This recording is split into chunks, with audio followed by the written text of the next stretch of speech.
Welcome back to the Sports Lab podcast as we have the NFL draft to cover. Me and my co host Thomas Bailey here. Last week, the 2025 NFL draft happened on Thursday through Saturday. And there was a lot of mixed emotions, a lot of opinions on the draft. It's always one of the biggest events of the year in sports in general. The NFL draft this year drew more viewers than every single NBA Finals game did last year, which is crazy. NFL is king in America. A lot of people tuned in. There's a lot of people at the draft. Everyone's always really hyped up about their teams. But we're going to go through and we're going to give our quick thoughts on each team, except for the Bills. We're going to go more in depth because we're Bills fans. We have more info. We know more about the team. We know more about what they need, stuff like that. We're more in the know with the players they drafted, stuff like that. While other teams we know, not as much because, again, we don't follow them as much because we're not fans of those teams. But yes, we will start off with the Bills. We're going to go over players we liked for each team, players we don't like, give a grade, stuff like that, as I toss it over to you to talk about the Bills. Man, there's a lot of different mixed emotions with this draft class, but I really think that rounds 2 all the way through 7, we really nailed a lot of it. It's that round 1 pick for me, man. I like Hairston. Mad Max as a sick nickname, but I don't care about nicknames. I need to see the product on the field. You're the fastest guy in the draft, yes, sure, but at an SEC school, that's another bonus for him, Maxwell Hairston. But the issue that I have with this kid is that he kind of gets grabby. He gets beat off the line a lot. His speed is one saving grace about this guy because I'm telling you, if he ran in the 4.6s, this guy's a 3rd, 4th round pick. And I'm telling you right now that speed is what rises guys up draft boards a lot. Tyquan Thornton is a guy I remember a couple years ago with the Patriots, 6th round talent, flies up the charts due to speed, and he's a 2nd round pick to the Patriots. Obviously, we know how that turned out. I don't think Max is anywhere near as bad as that. But in this Bills system, though, a press man cover corner, a little nerve-wracking to say the least. He has ability to play zone, played zone his freshman year of college. They got a new defensive coordinator. Now they're going more man-heavy. And the last man press cover corner we got, Alex, Kaiir Elam. This is Kaiir Elam. Yeah, and that's a big problem to me. I think that with everything else, though, TJ Sanders, I like him. Yeah, sure, he's not that 350-pound behemoth of a man that we'd want, like a Kenneth Grant or even an Alfred Collins from Texas, who I also really liked, who was taken, I think, 2 picks after this by the 49ers, something along those lines. But other than that, realistically, I liked everything else. Landon Jackson was a pretty big steal in the 3rd round. A lot of people had him as a early day 2 grade. He falls to us. Even Deion Walker, because apparently we like Kentucky now. So because of that, there's him as well.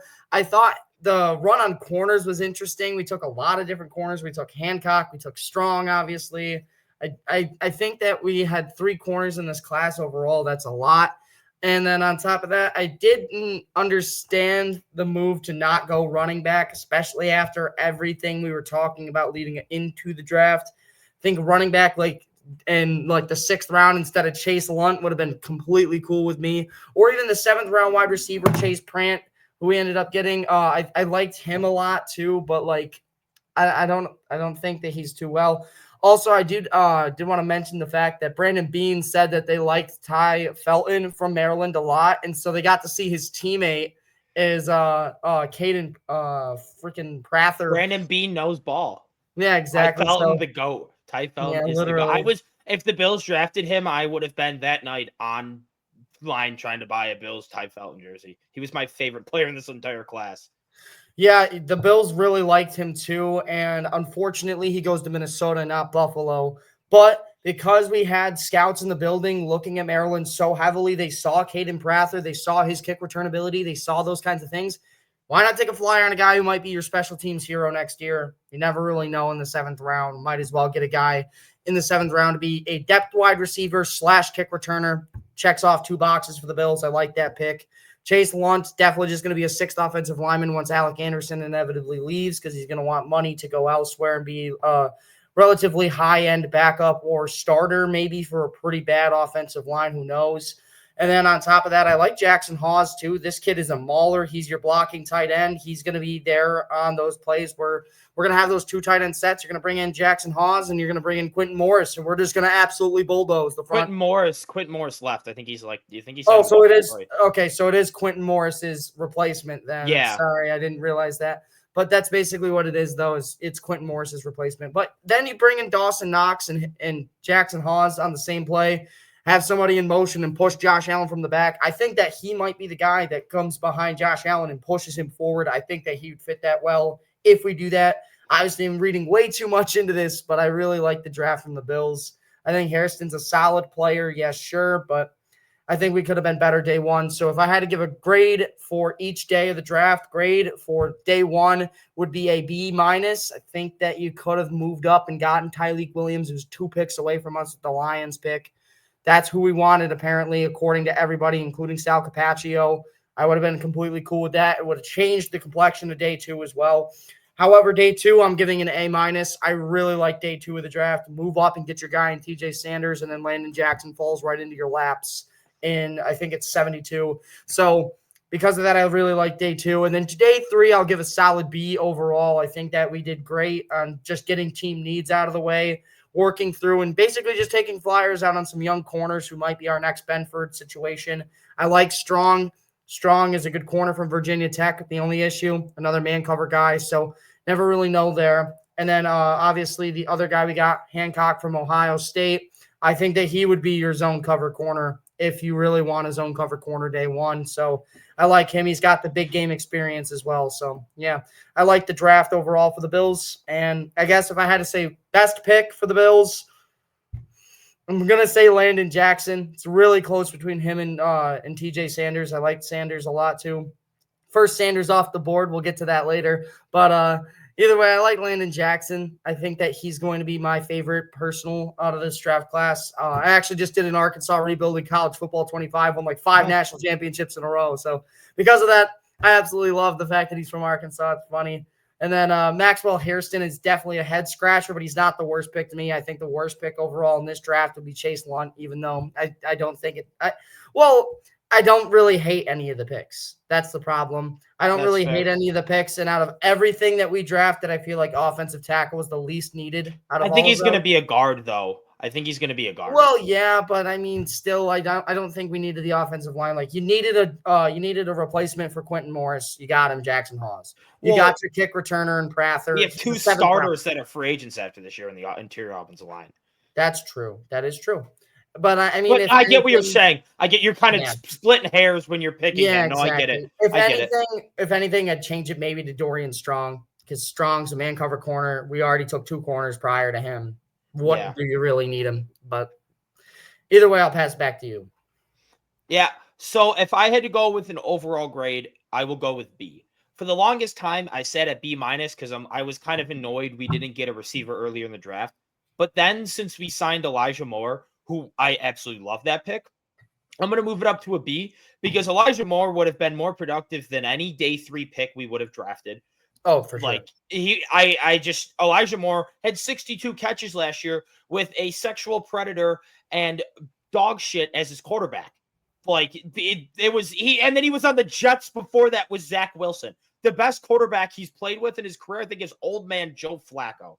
Like he has been dealt a terrible hand when it's come to quarterback play. Now he goes from that trash to Josh Allen. I mean, he could put up some decent numbers, 4.35 speed. He can play inside. He can play outside. He can separate. I think that's a great pickup. And I think a 1 year up to $5 million, probably more like $2 million, a cap hit would be my guess. I think that is the perfect way to round out the core. We now have 5 wide receiver 2 or 3s. I think we have the deepest wide receiver room in the league. Not best, because we don't have a 1 or anything like that. I think we have the deepest. So because of that, I bumped my grade up to a solid B. My least favorite pick is actually TJ Sanders. And it's not that I don't like him as a player. I'm just very frustrated that the Bills don't seem to value a guy who can take on double teams effectively. We don't have a single player on the roster that I trust to take on a double team. I get they don't like it. And I trust Bean. I trust McDermott. I trust to be able to figure it out. I think TJ Sanders is a good player. it is just extremely frustrating watching every single year, whoever the offense, every time you get a big offensive line, they'll go double team a D tackle, and then it just wipes out the strong side linebacker. And you have to hope the weak side linebacker makes the play, or you have to, and then you have to hope on the safeties. It's a big run. And I get they wanted Tyreek. Tyreek was the one they really wanted. He would have been the guy to take on doubles. But then at 41, you trade up and you go and you take TJ Sanders over Alfred Collins. Like, if I'm being honest, if you wanted to trade up, why not trade up to 27 and jump the Lions if you're going to trade up anyway in that situation? That's the one thing that I really disliked about the Sanders pick. Although I do think Sanders is still I think Sanders is a good player, and I think what they're probably going to do is use him as like the running down 3 tech and Eddie is the passing down 3 tech, which I think could be really good. But then that means, and apparently they think Dwayne Carter can become a 1 tech, but I guess the only way that makes sense is if he gets jacked. He has to put on a lot of muscle. And maybe he's already been doing that this offseason, and that's why they trust him enough. I don't know the behind the scenes. At the end of the day, I trust Bean. He's one of the best GMs in the league for a reason. I trust McDermott. He's one of the best defensive minds in the league for a reason. I trust them. It's just definitely a head scratcher. And in a draft I overall liked a lot, that's the one I'm going to have to go. And then my favorite is Jackson Hawes out of Georgia Tech. I think that dude is going to be an absolute mauler. He is basically we don't have to run as much 6 offensive linemen because he is basically a 6th offensive lineman that has receiving upside. Like when we ran our 6 offensive lineman sets, they were successful, but every team knew we were going to run the ball. It was just they were so good at blocking, it didn't matter. Now you have someone like Hawes who is that good of a blocker, but also offers enough as a receiver. Now the defenses have to respect that. You go in and throw like Kincaid on one side, Hawes on the strong side, and then it takes pressure off Kincaid to be as much of a blocker, kind of opens him up as a receiver. Those 12 personnel sets with them two, I think could be really dangerous. It's like you have basically a 6 offensive lineman, but then you have Kincaid as the receiving guy who hopefully he's put on some muscle. They obviously emphasize they want him to, so I bet you he becomes a better blocker, not good, but better. So I absolutely love that pick. Or also Jordan Hancock. The reason I love that Jordan Hancock pick is that probably means Cam Lewis is finally getting cut, which I might throw a party for that alone. Cam Lewis is one of my least favorite Bills players of all time. I hate that dude. I spent $1,000 to go down to Houston last year to watch that dude get cooked by Stephon Diggs for 3 hours straight. It made my head want to explode. That Cam Lewis sucks. Anyone who tells you different is a homer. He is terrible. Please get him off my team. And I like that he went to Buffalo. That's cool, but yeah, man, cool. But he's a terrible player. Like, yeah, it's kind of like it's. I'm blanking on the guy's name, but Joe Andreessen. No, not someone that went to Buffalo. Not someone the defensive end last year that I absolutely also hated on. He's just so bad he slipped my mind. Oh, Casey Tuhill. Yeah, it's like cool. He tries hard, cool, but he sucks. So no. Like that cool. You know, he has a lot of effort when he's chasing the running back after he already broke a tackle. Like cool. Cam Lewis went to Buffalo, but he sucks. And also Hancock has that like potential to become the Teron Johnson replacement. In 2 years, Teron's going to be a free agent. He's going to be like 30 years old at the time. Do you really want to pay a 30-year-old slot corner money?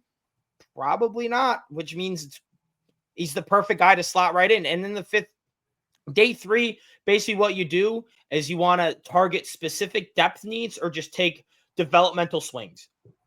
Yeah. That's what I feel like the Bills did a lot with. Dorian Strong, Deion Walker, developmental swing guys. Like if Deion Walker in 2023 would have been a first-round pick maybe, or a second round, but then he had the back fracture and played pretty bad last year, slipped on draft boards. They claim he's healthy. If he can be healthy, he could be an absolute beast. But again, you took a 4th-round swing on him. If he's not that good, it's not the end of the world. Jackson Hayes fills a specific need. Hancock fills a specific need. You get players like that. And then like I mentioned with Dorian Strong, you said he's a man corner. He's also very athletic. And the Bills seem to be leaning towards running a little more, man. You saw at the end of last year, they were still a zone-heavy team, but instead of running about, 1 to 5% of the time, they ran it more like 10, 15, 20% of the time. They were starting to run a lot more man down the stretch.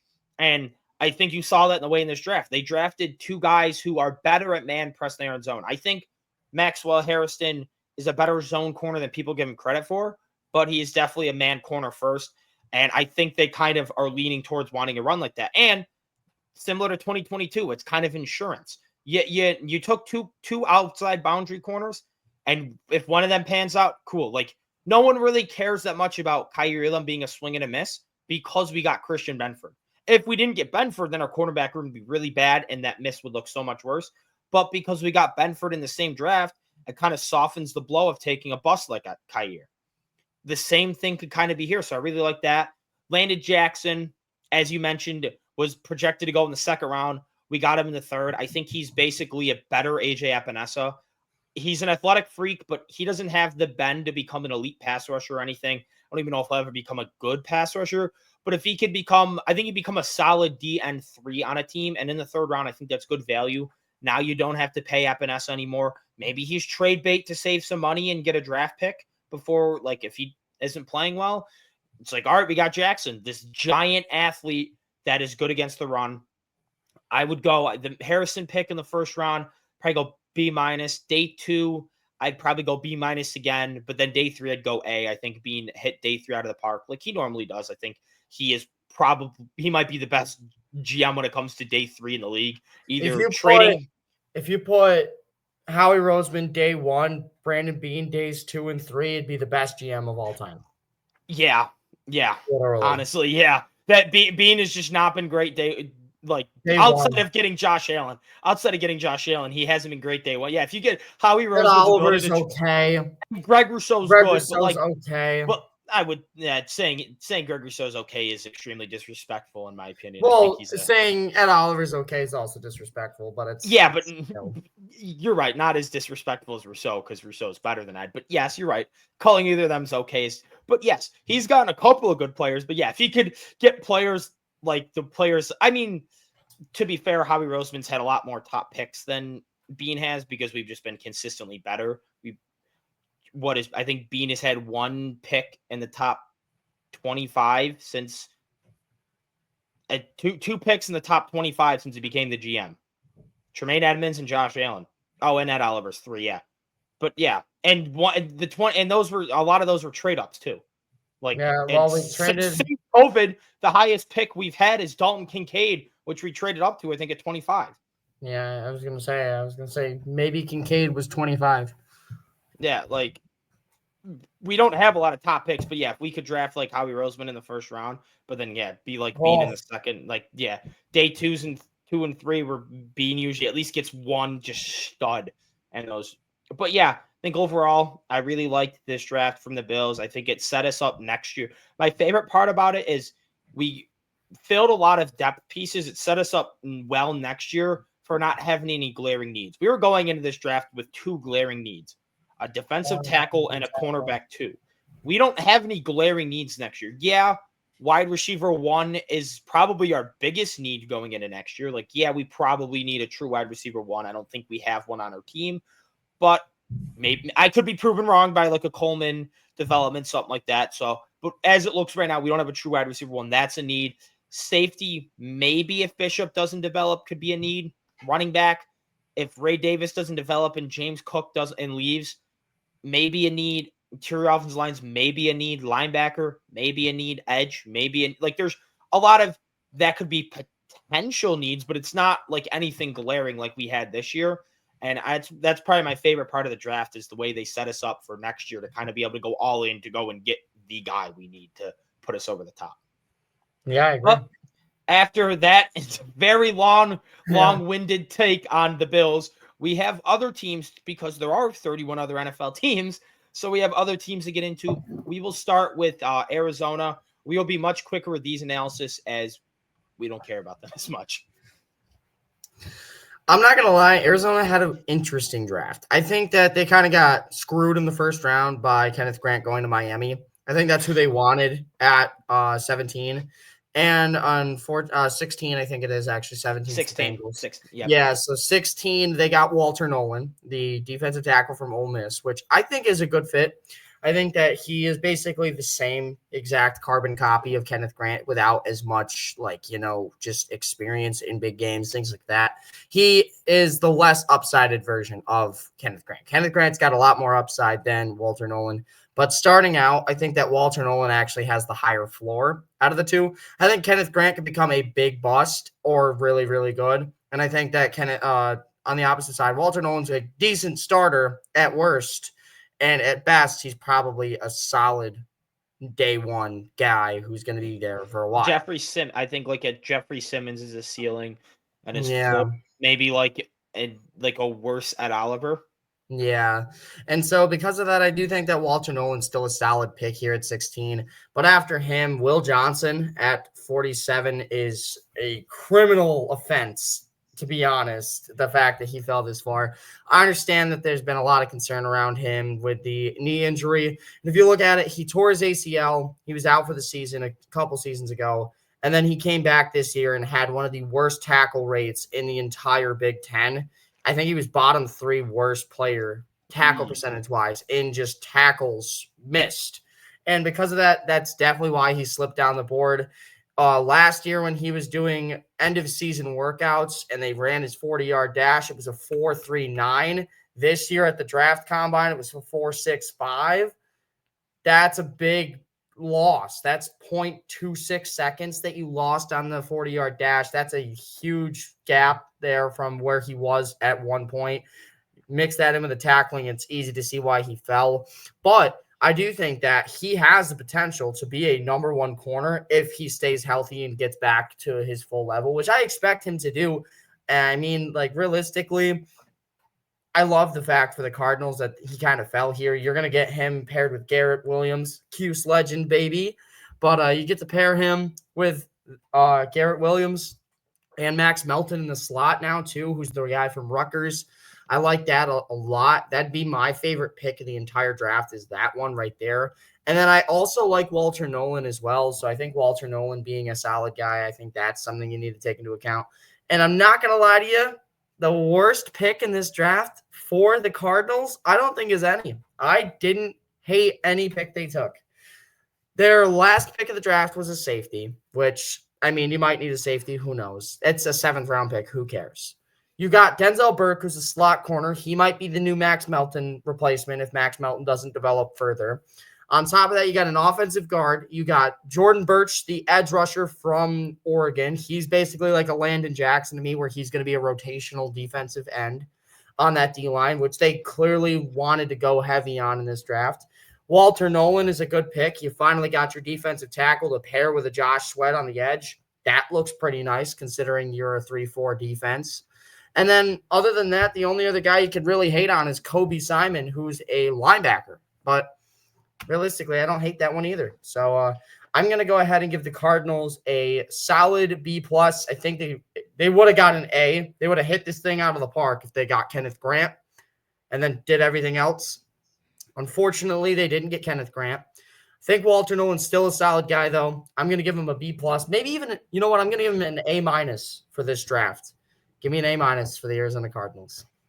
Why'd you have to switch it? That's what I had, was the Cardinals going with an A-. I really like this draft. I think getting Walter Nolan and Will Johnson to be your 1-2 punch is very, very good. There's a lot of concern about Will Johnson's long-term health, but in the middle of the 2nd round, you're getting someone who's going to be a very good starter for at least 4 to 5 years. After that, maybe not so much, but you're kind of filling. If you don't draft for 4 or 5 years down the line much. No. I mean, you want players not unless you're like hockey or baseball. Yeah, you're drafting for who can give you impact within the first couple of years, and he's someone that can do that. And then Walter Nolan, I really, really like that pick. I think that they spent a lot of money in free agency to fix their defensive ends. Obviously, you're getting players like Josh Sweat and who was the other guy? I think they got another guy. It was just. No, Williams is not who they got. Yeah. Oh, but then they went and they got Delvin Tomlinson, Calais Campbell. They really wanted to revamp that entire defensive line.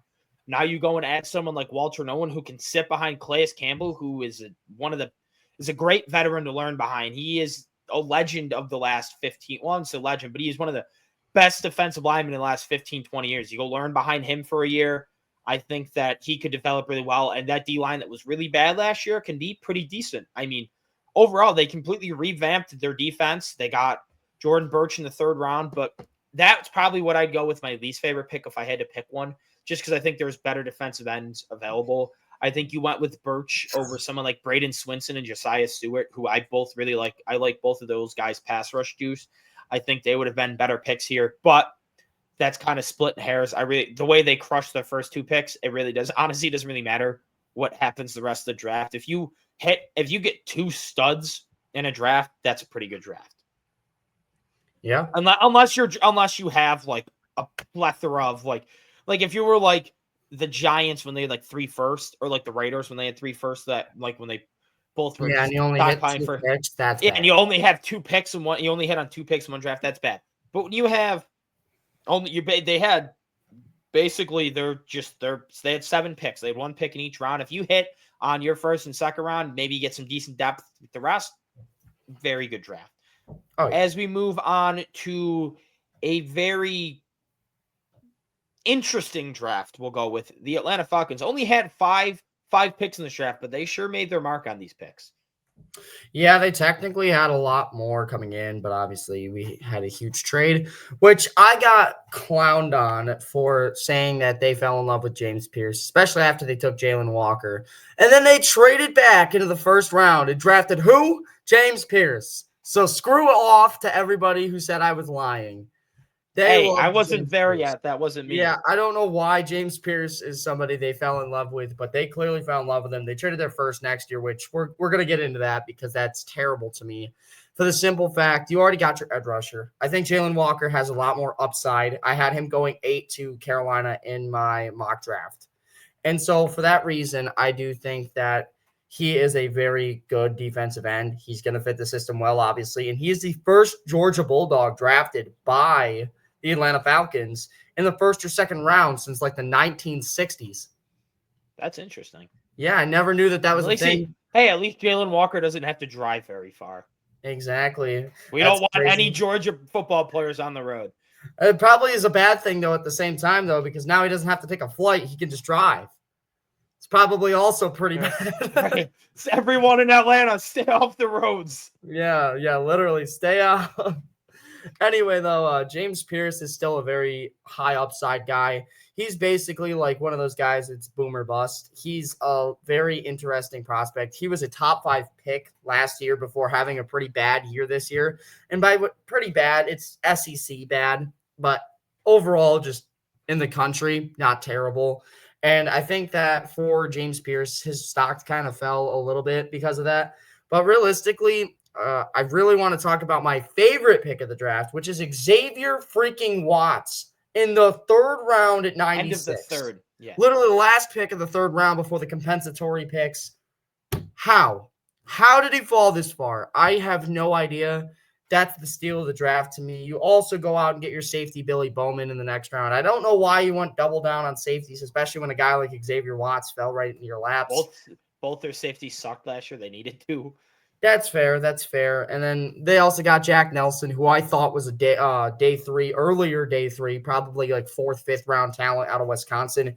Wisconsin's a Big Ten school, and he's an offensive lineman. You should already know that he's going to be at least decent at the next level. Wisconsin and Iowa offensive linemen are always good. Exactly. Like, you get it. So because of that, I really like that pick as well in the 7th round. Just take a flyer out on a guy with a high upside potential again. And realistically, in my opinion, he has a pretty high floor as well. So I do like that pick with Jack Nelson.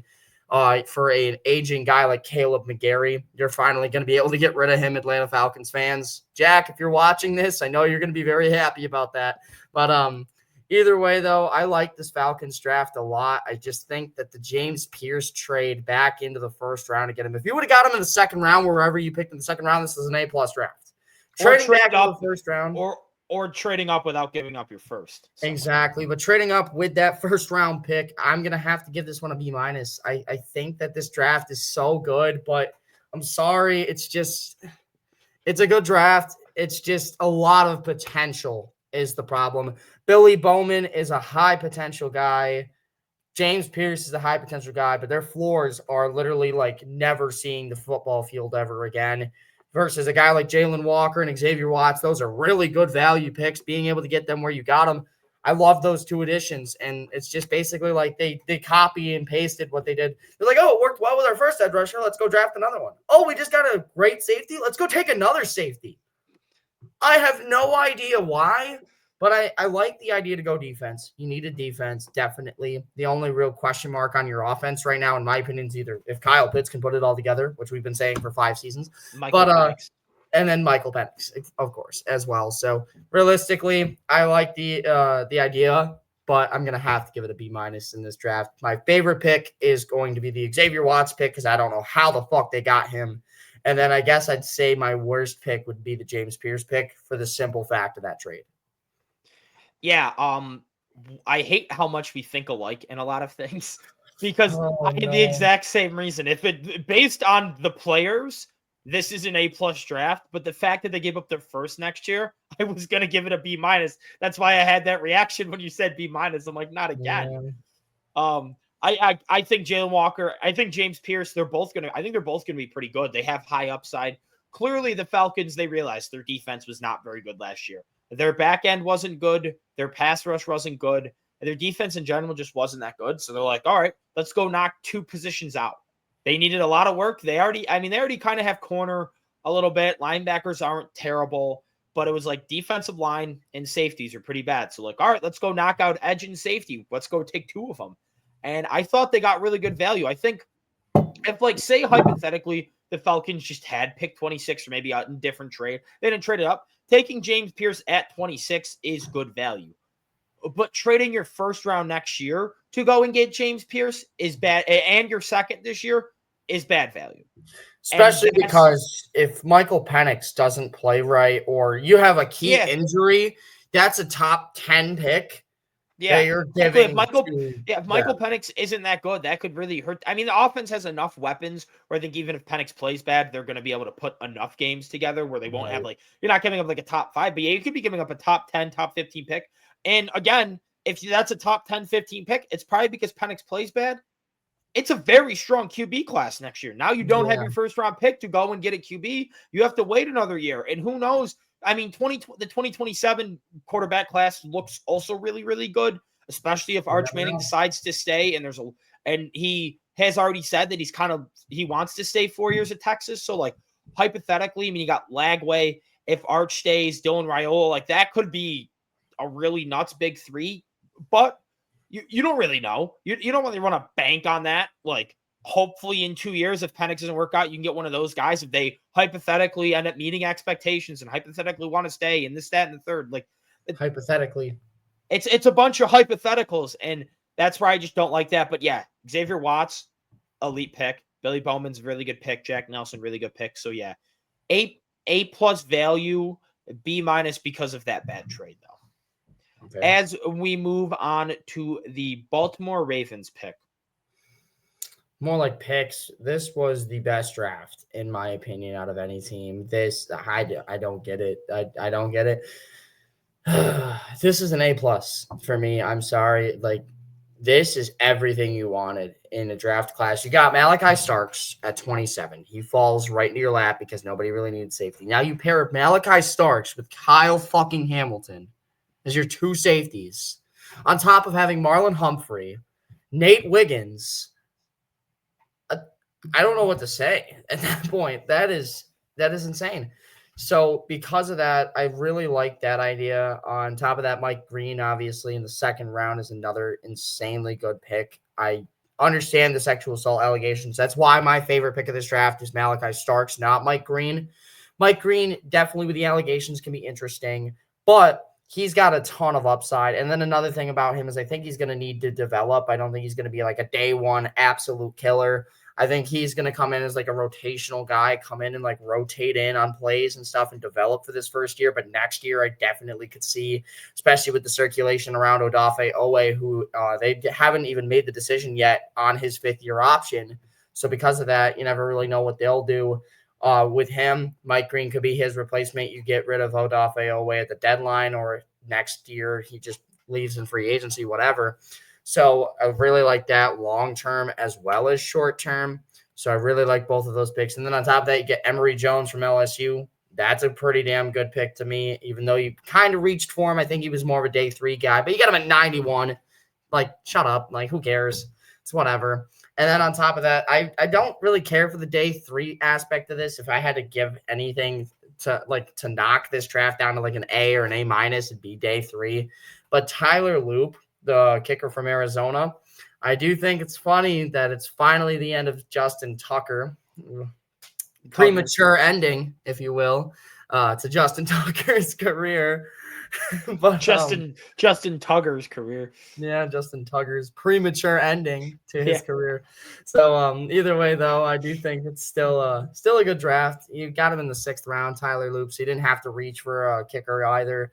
And then Bilal Coney, the Western Michigan corner, I really like that as well. I think that's pretty damn good value. So overall, I really like this Ravens draft. They got 2 of the best guys in the entire draft to me, with 2 of the highest upsides in Malachi Starks and Mike Green in the 1st and 2nd round. Not first round. They didn't trade up like the Falcons did and got 2 of them in the 1st.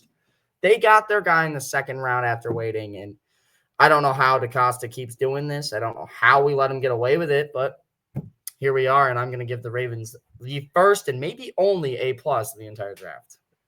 Want to know how we let DaCosta get away with it? Because we know at the end of the day, Lamar Jackson's just going to fumble his postseason hopes away, or he's going to throw it right into the hands of the other team, something like that. It's like, it's like, yeah, we can let DaCosta cook as much as he wants in the offseason, because at the end of the day, Lamar is just going to choke at the playoffs. So let them have their draft of fame, and then it just leads to more heartbreak for that miserable fan base that I hate more than anything. But as much as I hate this fan base, and because I hate the fan base, I hate the team, I'm going to have to give this draft an A-, just because Mike Green as like value as a player is insane, but you already have the concerns with Justin Tucker's stuff. And now you go and add someone like Mike Green, who clearly fell. He was a top 15 pick if it wasn't for that. The reason he fell this far is clearly these allegations must have some merit. And also, when they interviewed, they didn't like his answers to, like, a lot of these teams talk to him. If they thought he handled himself well in these interviews when they asked these questions, they're like, oh, okay, it was in the past, mistakes, still really bad. Like, I'm not saying good, but you can move on. Clearly he fell because they did not like his character. So the fact that while you're dealing with that Tucker stuff, you go and draft someone like him, I can't get behind that as just a look, like, just as it's a bad look on the organization. Maybe they had different feelings towards the situation and they just liked Malachi Starks more in the 1st and they were comfortable taking Mike Green there, stuff like that. But yeah, Malachi Starks and Kyle Hamilton, woo. And then I don't really like the rest of their draft for them. I mean, getting Anus Peebles in the 6th round, I think, is pretty good value. But outside of that, I think Malachi Starks alone, and then Mike Green being that good of a player, raise up the value. But I don't like their day 3 and that much. And Mike Green's off the field issues, just I had to knock it down to an A- as we move to the Carolina Panthers.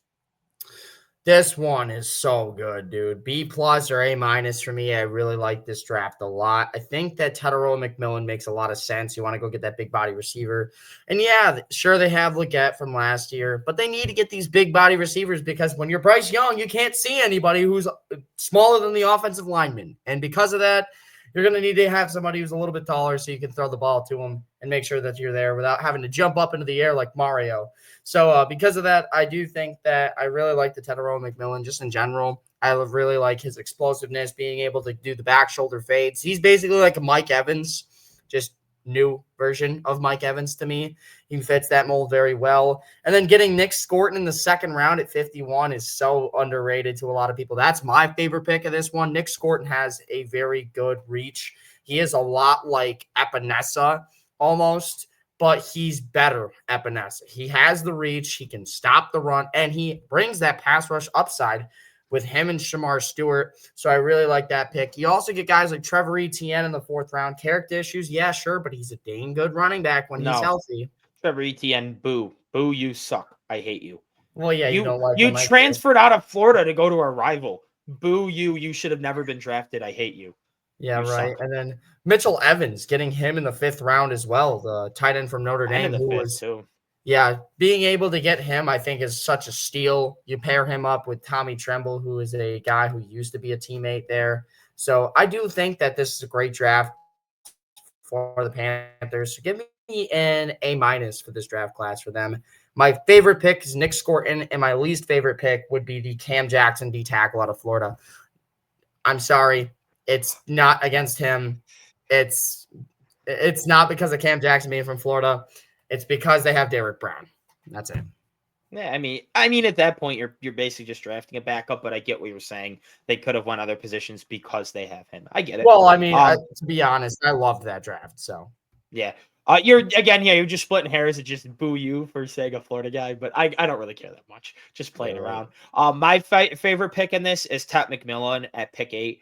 Just because I don't think they have any true wide receiver ones in the roster. I didn't love the Leggett pick, but he showed some promise that he could be a decent 2 or 3.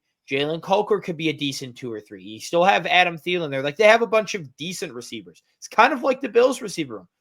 Except for I think the Bills guys are better than any of those guys in the Panthers.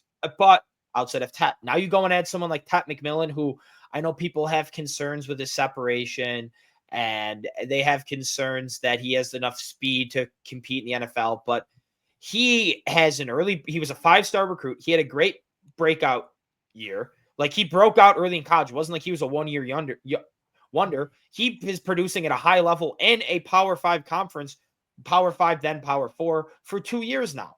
So he clearly shows he put up, and he had to go against Travis Hunter, one of the best corners in the country, and he held his own against him. He showed he can produce against good corners. It wasn't like he was just beating up on bad players.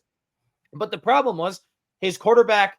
Yes, it was the same player from last year to this year, but Noah Fifta got so much worse. He showed a lot of promise. He was a potential guy. People were talking about him being like maybe a day 2 pick. I saw even mock drafts where he was going in the first round, and he didn't even get drafted. I don't even know if he entered the draft this year because of how bad he was. Like, Fifta was really bad, and I think that's kind of hurt McMillan's stock a little bit, but I still loved McMillan as a player. He was my wide receiver 1, and I think an absolute steal there. My least favorite pick is Trevor Etienne, not only because I don't like him as a player, but because you already just gave Chuba this money. You just signed Rico Dowdle. I get a 1 year, and you just spent a 2nd-round pick on Jonathan Brooks. I get he just tore his ACL and he's out for the year again. But at best, he's an RB3 this year, and either that means you're giving up on Jonathan Brooks after 2 games where he barely played because he was coming back from a knee injury and suffered another one. Like, I just don't think that's fair. Or you drafted an RB3 in the middle of the 4th round. Like, I just don't think even outside of I hate him, I just don't think that's very good value. But outside of that, I really like the draft, so I'm going to go with an A as we move to Chicago.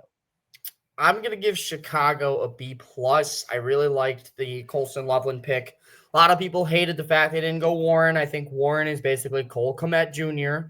Not like literally. I think Warren's obviously way better than Cole Kmet, but they're the same esque of player. They're the same type of guy. And for that reason, I don't think they wanted 2 of the exact same tight ends, especially when you got Ben Johnson.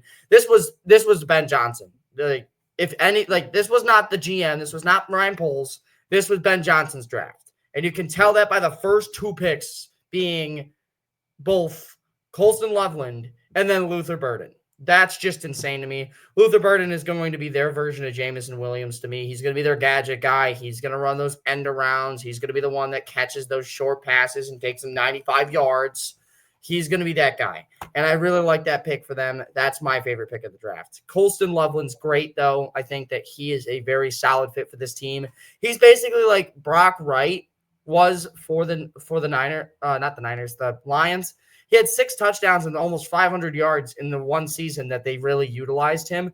Imagine him, but 10 times better. That's Colston Loveland. And now you have him pairing him up with Cole Kmet. You got the Coles in there, and I think that they're going to play very well. And I do think that for the worst pick, it's going to be Za Frazier, the UTSA corner. You don't need corner. He's a slot guy too, so he's literally just like no need for him, man, if I'm being honest. But Either way, it's just the 5th round. It's a depth pick. Again, splitting hairs. Don't really hate these picks too much. If I had to go with an earlier one, it'd be Trapillo, the offensive guard from Boston College. But, I mean, you kind of need offensive guards, so I like that still. I just don't think that he was the best available at the time. But either way, I do like this draft. I'm going to give it a B+. Yeah, I'm going to go with A-. I really like this draft. I get everyone thought last year, oh, names on paper, the Bears have such a good receiving core like weapons. DJ Moore was underwhelming. Rome Odunze was a rookie. Keenan Allen puts up empty numbers. If you watch him, he is not that good. He basically, if you're losing, he'll just get open 5 to 10 yards down the field consistently and get a bunch of catches so his numbers look better than they were. And that's basically what happened is whenever they were losing, teams would play back and he would just get open a bunch underneath and get like a bunch of 10-yard catches. But if it was a close game or they were put pressure on Keenan Allen, he wouldn't do anything. So I think that Luther Burden is just a much more explosive, better version of what Keenan Allen was last year. I don't think he's going to be as good as Keenan Allen was career, but I really like that pick. Loveland, I think he's going to be a beast. And then my favorite pick is actually their last pick of the draft, Kyle Monge, however you pronounce it, the running back from Rutgers. He was an early day 3 guy, and they got him in the 7th round. And Ben Johnson's kind of already hinted that he doesn't really want DeAndre Swift being his top running back. I really thought they were going to go running back early because of it, but I could really see this guy fighting for carries to start year 1 and developing. I mean, Ben Johnson was the OC in Detroit, and they traded away Swift for like a 5th round pick. Clearly, and just to go draft a running back in the 1st round and go sign a guy to a lot of money. Clearly, Ben Johnson does not like Swift that much. And I think someone like Monge, I think, or I don't even know, Monangai. However you pronounce it, I think he could be a real steal in the 7th round in a deep running back class. So I think that's probably my favorite pick. As we move to the Bengals. Man, I called this one. Shamar Stewart was their pick at 17. It's what I had in my mock draft literally for the longest amount of time possible, I think. I absolutely loved that fit, and they went out and they got him in the 1st round. An A+ right there for him. That's my favorite pick of the draft. But underrated guys like Taj Brooks in the 6th, the Texas Tech running back, broke the school record for most rushing yards last season overall. So I really think that he's a great running back to get in the 6th round. Obviously, last year with Zach Moss, it didn't really turn out too great. Who would have fucking thought? But anyway. Zach Moss sucks. Yeah. He's also my top 5 least favorite Bills players of all time. It's like him, Cam Lewis, Casey Toohill. I would say Peterman, but he's such a meme that I can't even say Peterman. Rex Ryan? I feel bad for Peterman. I really do. I do. But that's a different conversation for a different day. Yeah. Next up, though, Demetrius Knight Jr., the South Carolina linebacker, he was great. I thought that he would probably go a little bit earlier than this, considering the linebacker class is pretty weak. But actually, he went underneath Carson Schwessinger from UCLA, which was interesting to say the least to me. I thought that he would have been the 2nd linebacker off the board behind, obviously, Jahad Campbell. So also getting Dylan Fairchild to play offensive guard from Georgia. He's from the big school. He's got the experience. He's been there for 4 years. I think that Fairchild's another really good pick. So I'm going to go out and say this one's a B+ for me. I really like this draft. It's top heavy to say the least, but you get Taj Brooks later on. You also add another linebacker and Barrett Carter later. So it's interesting. But if I had to go with with a guy that I didn't like, it'd be Jalen Rivers, Miami. I didn't care for him when I watched the game between the Miami Hurricanes and the Syracuse Orange. Fadil Diggs, who is the Syracuse best edge rusher, he absolutely cooked Rivers like every single rep, and because of that, I don't understand why a turnstile is going that round. I don't get it. I mean, it's later in the draft, sure. Cincinnati loves their offensive line to be turnstiles, so yeah, apparently. So I do think that it's a good draft, though, so go ahead and give me a B+ for this one for the Bengals. I'm going to go with B- because outside of Shamar Stewart, I did not like this draft at all. I thought going linebacker that early while still having good linebackers on your team, I get Jermaine Pratt just requested a trade, but you still have him, and you still have Logan Wilson you just gave money. You still have a couple linebackers. You need a secondary middle linebacker. Yeah, but most teams most teams run 4-2 nickel where you have two linebackers back in the coverage. That's Pratt and Logan Wilson. Like That's fair. I mean, I think he's a good player, but I just didn't think the need was there when you needed offensive line more, you needed secondary more, you needed more D line. Like I thought there was better positions to attack, and then their offensive line sucks, and I just didn't think either of the offensive linemen they got were any good. Dylan Fairchild, I saw mostly being like a 5th or 6th round guy. You drafted mid-3rd. Jalen Rivers, you just talked about. Like I just don't. I think the only guy in this entire draft class is going to have much of an impact is Stewart, and Stewart's still like super risky of a pick. He could develop and become a complete beast. He has all the tools, but how often do defensive ends that don't produce a lot in college develop and produce a lot in the pros? It doesn't happen that often. It's like once every couple of years. Like you take the chance. I get the athletic profile, and he wasn't used great at A&M, but I just think for him being the only good pick in the draft with how risky he is, I can't really. Actually, I'm gonna go C+. I just did not like Cincy's draft at all, because I just think like Shamar's like a B. Shamar's like an A- pick, but super risky, and the rest of the class I give like a D to. So yeah, as we move to Cleveland. Cleveland is interesting. Obviously, I saw this actually the other day, and it was talking about like grades for each day of the draft, and of course, day 3 was an A+. I mean, I wonder who wrote that. It was Mel Kiper. So just so you all know, fucking Glaze is crazy. But anyway, I like this draft for them. Mason Graham at 5's interesting. I don't think they need a defensive tackle necessarily. Like they need D tackle, but I just don't think that was their first need. Obviously that you weren't getting a quarterback that high in the draft. They need they need everything basically that roster. Yeah, literally. So I'm not gonna hate on that pick too much. I like Mason Graham as a prospect, and I mean, hell, if you don't have a good quarterback now that you got Myles Garrett and Mason Graham, the other team's not gonna have a good quarterback either. So because of that, and that's a pretty good pick. You got Carson Schlesinger, who I was just talking about after the Demetrius Knight thing. I think Demetrius Knight has a lot more upside than this kid, but I do think that this guy has the much higher floor. And I think for right now, for the Cleveland Browns, they're looking like, I don't care if you develop into an amazing player. We just need you to be halfway decent while we're trying to get back into like out of this purgatory situation. So I like that. And then Quinshon Judkins is actually my favorite pick of their draft. Love that pick for them. I really think that he's going to be a good power back for them. Also, funny enough, he's drafted with the 36th pick. They drafted a running back 36th overall back in 2018. That was Nick Chubb. So that spent time in the SEC too. Yeah. So interestingly enough, other than that though, another guy I really like is Harold Fannin Jr. Got him in the 3rd round. He had the most yards and touchdowns last year for a college tight end. That's crazy. Tyler Warren, Colston Loveland, those are guys that exist, and he had more than both of them. Problem, he plays in the MAC, so you never really know. But I do like that pick as well. And then you got Dillon Gabriel. That's my least favorite pick. Got him in the 3rd round. Why the hell are you drafting Dillon Gabriel in the 3rd round in the first place, first of all? And second of all, if you were going to draft Shedeur Sanders in the 5th round anyway, what the hell was the point in taking Dillon Gabriel? But beside that, you also got Dylan Sampson, another one that I don't understand. You just drafted Quinshon Judkins, and now you're going for another running back. You could have got if you wanted another running back, another feature guy, you could have got him in like the 5th or the 6th round. But no, let's go take Dylan Sampson here.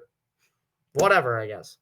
And then the last pick, obviously, Shedeur Sanders, the greatest quarterback of all time. No, I'm kidding. I mean, it is really good value in the 5th round. Whether you want to hit him or not, he's a day 2 value. As much as I hate him as a person, it's great value. The only reason I can even explain the Dillon Gabriel pick is that they picked him before him to basically tell him it's not going to be like, given to him. It's not going to be handed to him. But knock his swag down a little bit. Yeah, right. But I don't know what else to say other than the fact that like it's a good class though. I really liked it. I think it's a B+. If you can get over the annoyance of a Shedeur Sanders, he's a great quarterback. Got Mason Graham in the 1st round. He got Quinshon Judkins and Harold Fannin, who I like both of. It's just you don't really need tight end because you got Njoku. But still, I like the draft for the Browns, so go ahead and give me a B+.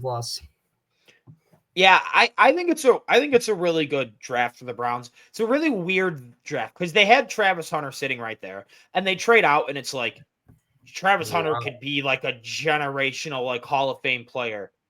But like the value they got was pretty good. They got pick 5, they got Jacksonville's first next year, and they got Jacksonville's second, which was pick 36. So it was like Junkins. They basically got Mason Graham, Junkins, and Jacksonville's first next year. Like that is really, really good value.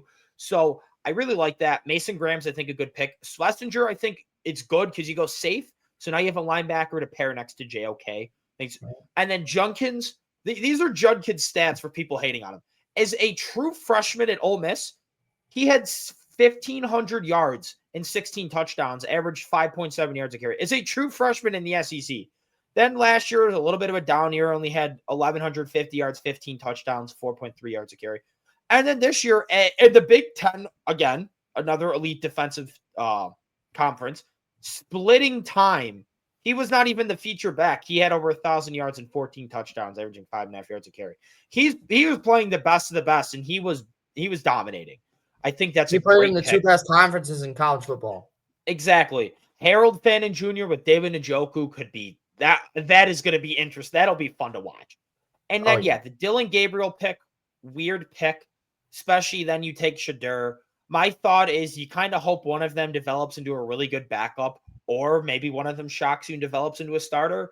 But I think you still target starter next year. I think no matter who you drafted, you're going to be bad next year. So now you have an extra first next year to pair with whatever pick you end up with to go and get whatever quarterback you want. They could trade up to pick. Well, they have all the ammo in the world to trade up to pick 1 if they want to go and secure their guy, which unless they end up with pick 1, which is pretty possible.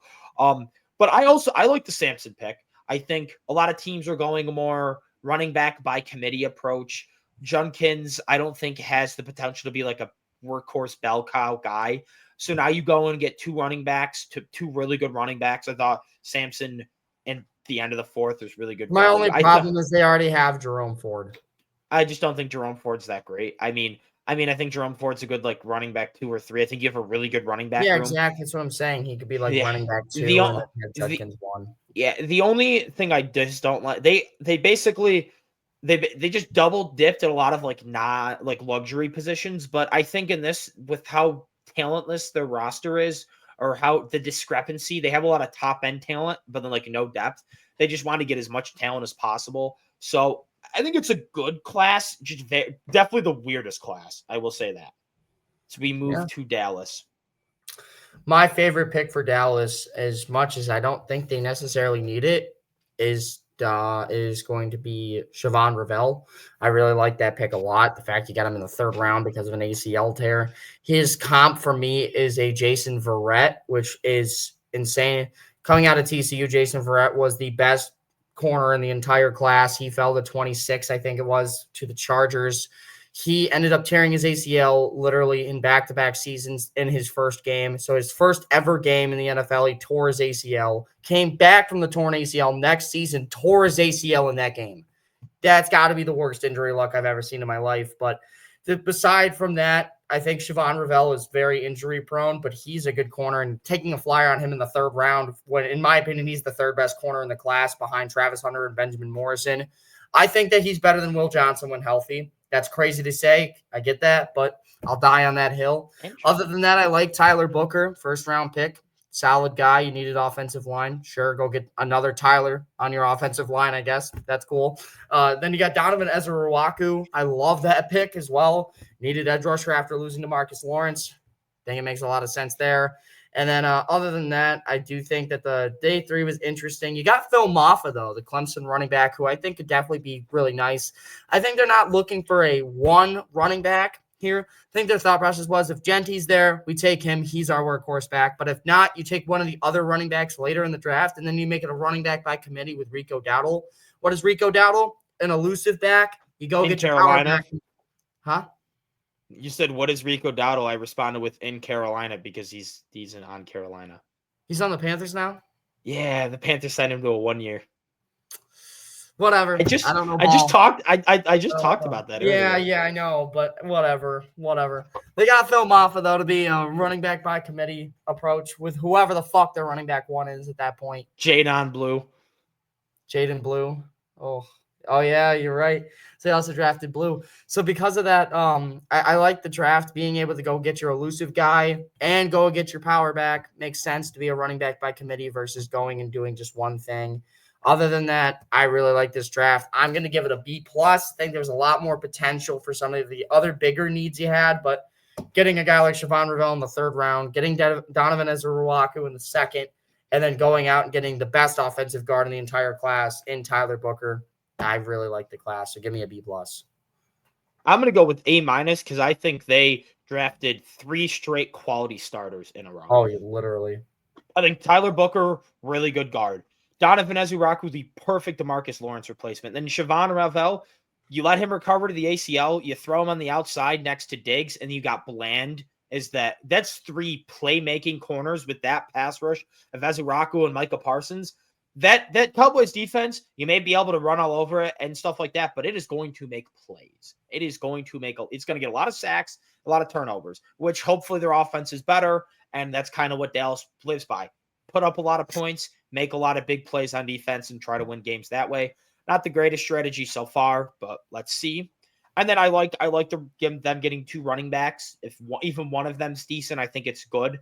You just kind of the strategy, you just draft a bunch of running backs late, and then you just hope one of them develops. And it works out for a lot of teams. Not many teams spend money on running. Like the Chiefs or the Eagles signing Saquon and winning a Super Bowl is like a complete anomaly. Look at before that, all the teams that spent money on running backs. Like, I mean, I guess McCaffrey going to the Falcons. I guess like, but like Gurley wasn't even on a big contract by the time the Rams went to the Super Bowl. He signed that afterwards. But like McCaffrey, I guess, was on big money, but they lost in the Super Bowl. But like I guess running backs coming back more now, but a lot of good teams go running back late and win that way. So yeah, I'm gonna go with A minus. I really like Dallas's draft. As we move into the Denver Broncos draft, I'll give it a B plus, but I really loved their first round pick, getting Jahdae Barron in round 1 to be your slot corner, pairing him up with Pat Surtain and Riley Moss on top of that pass rush is really insane. Another guy I'd like to mention is Savion Jones, the LSU edge rusher they get in the 3rd round. I really like that pick as well.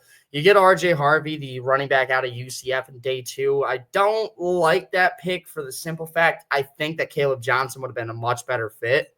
But I do not hate that either. Harvey broke the school record for I think he actually broke I want to say the conference record for most rushing yards of all time by anybody in that conference. Maybe second. I think that he's number 2 behind Barry Sanders because I think UCF is in UCF is in UCF the Big is 12. in the Big 12 now. You're right. I was going to say, what do you mean? But yeah. Technically, he'd be second behind Barry Sanders, probably no matter what. Here's an interesting tidbit. Who did Barry Sanders sit behind in college? Thurman Thomas. Good. You know, I'm not dumb. I'm not dumb. I get a lot of people that. But I don't know that Rico Dowdle's on the fucking Panthers. Yeah, anyway, exactly. Back to this, because I'm pissed. Savion Jones, the LSU guy, I really like that. Pat Bryant out of Illinois is definitely interesting, to say the least, too. He could be a gadget go-getter. I think that's interesting. But overall, I give it a B+. I think it's a solid draft for that. Actually, I'll say B. I think it's a solid class. Savion Jones and then Jahdae Barron really hold this class up to me. RJ Harvey's definitely got high upside, but I don't know if the floor is there. I think you should have went with a guy like Caleb Johnson, who has a little bit lower of a ceiling, but a higher floor. You just need a running back that's halfway decent in the system that you run with Bo Nix, and you'd have been fine. So go out and get your guy. Although RJ Harvey, to me, could be the next Alvin Kamara in that system, which would definitely be fun considering Sean Payton reunited with a Alvin Kamara lookalike. So interesting for them. Go ahead and give me a B. Yeah, I was actually going to go B too. I think Jahdae Barron's kind of carrying this class. I think Jahdae Barron is one of the best picks in the entire draft. You go and get him as that slot corner next to Riley Moss and Pat Surtain. Crazy that he was the first corner off the board. Well, besides Travis Hunter, but I don't count him. He's technically both. Yeah, but I think he plays full-time corner than spot receiver. But anyways, you could you could put Riley Moss in the slot and Barron outside, or Barron in the slot and Moss outside, and you put him next to Pat Surtain. Woo-wee. That's going to be a elite defense for sure. And then the RG Harvey pick, I like. Yes, I think Caleb Johnson and even Dylan Sampson were better, but I think RG Harvey's still good. But Pat Bryant, do not like that at all. I just think there were so much better receivers available than him. Savion Jones, decent pick. I think he's going to be okay. I don't know much about Q Robinson or Caleb Lohner, but whatever. And then Jeremy Crenshaw is a good punter. So I think it's decent value, but again, it's a punter, so who really cares? But yeah, I'm going to go with a B mostly just because I think Jahdae Barron's that good of a pick. As we move on to the Detroit Lions. Fuck you, Detroit. I just want to say that right now because Tyreek Williams is a very good player. I really like the pick. Tyreek Williams and Trey Amos instead of TJ Sanders and Maxwell Harrison. That would have gotten the juices flowing. That would have gotten the juices flowing. Either way, though, Tyreek Williams, I'm going to give as their best pick. Obviously, first round pick, but that's not why. I just think he's insane. Fill the middle up right there while you have Aiden Hutchinson on the outside, and then you pair him with Aleem McNeil in the defensive line. That's going to be a scary pass rush. On top of that, you got Alex Anzalone in the linebacking core as well. I think my least favorite pick is Isaac TeSlaa, the wide receiver out of Arkansas. I think he is just that small, shifty receiver because I think there are a lot of people thinking that Jameson Williams might get traded now. And I think that he would definitely be in the replacement market. But if you're looking at that and you didn't actually trade him, because obviously we're a week in advance of the draft now, you haven't traded the guy, he's still on the team, and you have a third-round pick for a backup niche player, makes no sense to me. But other than that, I really like the draft. You got Tate Ratledge, too, the guard from Georgia, which if he can stay healthy is probably the best guard in the class, although like he slipped because of those health concerns.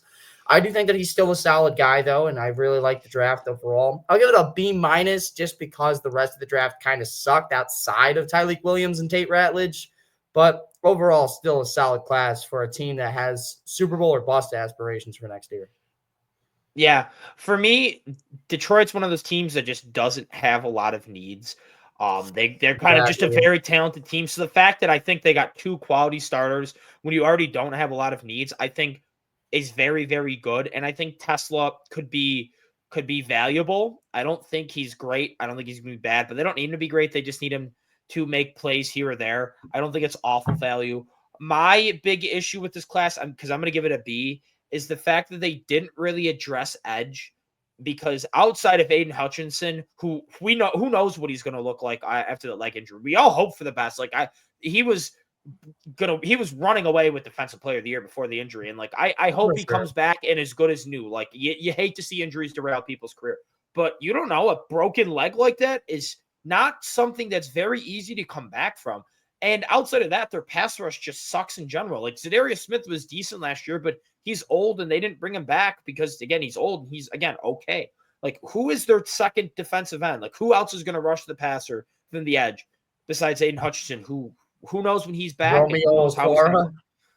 Their edge room is pretty bad. So the fact that they didn't really address that, when I thought Tyreek Williams was a really good pick. Class too. Yeah. That's why I feel like if you would have replaced a guy like Isaac TeSlaa with a guy in that same range that in the third round, Jackson, Brady Swinson, Jordan Birch from Oregon, even Josiah Stewart.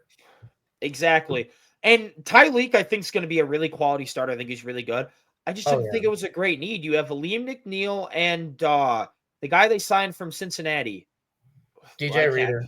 And DJ Reader, you already have. I get DJ Reader's coming off injury and stuff, but you already have 2 great defensive tackles. You don't really need. I mean, again, very good value, but you don't really need it. And I just didn't think they, outside of getting guards, I didn't think they attacked needs very well. Which I get if you just they never really do that. They just kind of take BPA, and that's how they've built such a talented team. But I just think that they're still that defense, that pass rush is still very lacking. So that's what I didn't love about it. So B, I think, is valid. And I didn't really love day 3. But as we move on to their NFC counterparts in the Green Bay Packers. The team that hosted the draft got exactly what they wanted. They got their first-round wide receiver, and I think they might have got potentially the steal of the draft, Matthew Golden. That is easily my favorite pick of this draft for them. They needed a wide receiver one, a proven number 1 guy that can be that guy. I think that Matthew Golden fits the mold perfectly.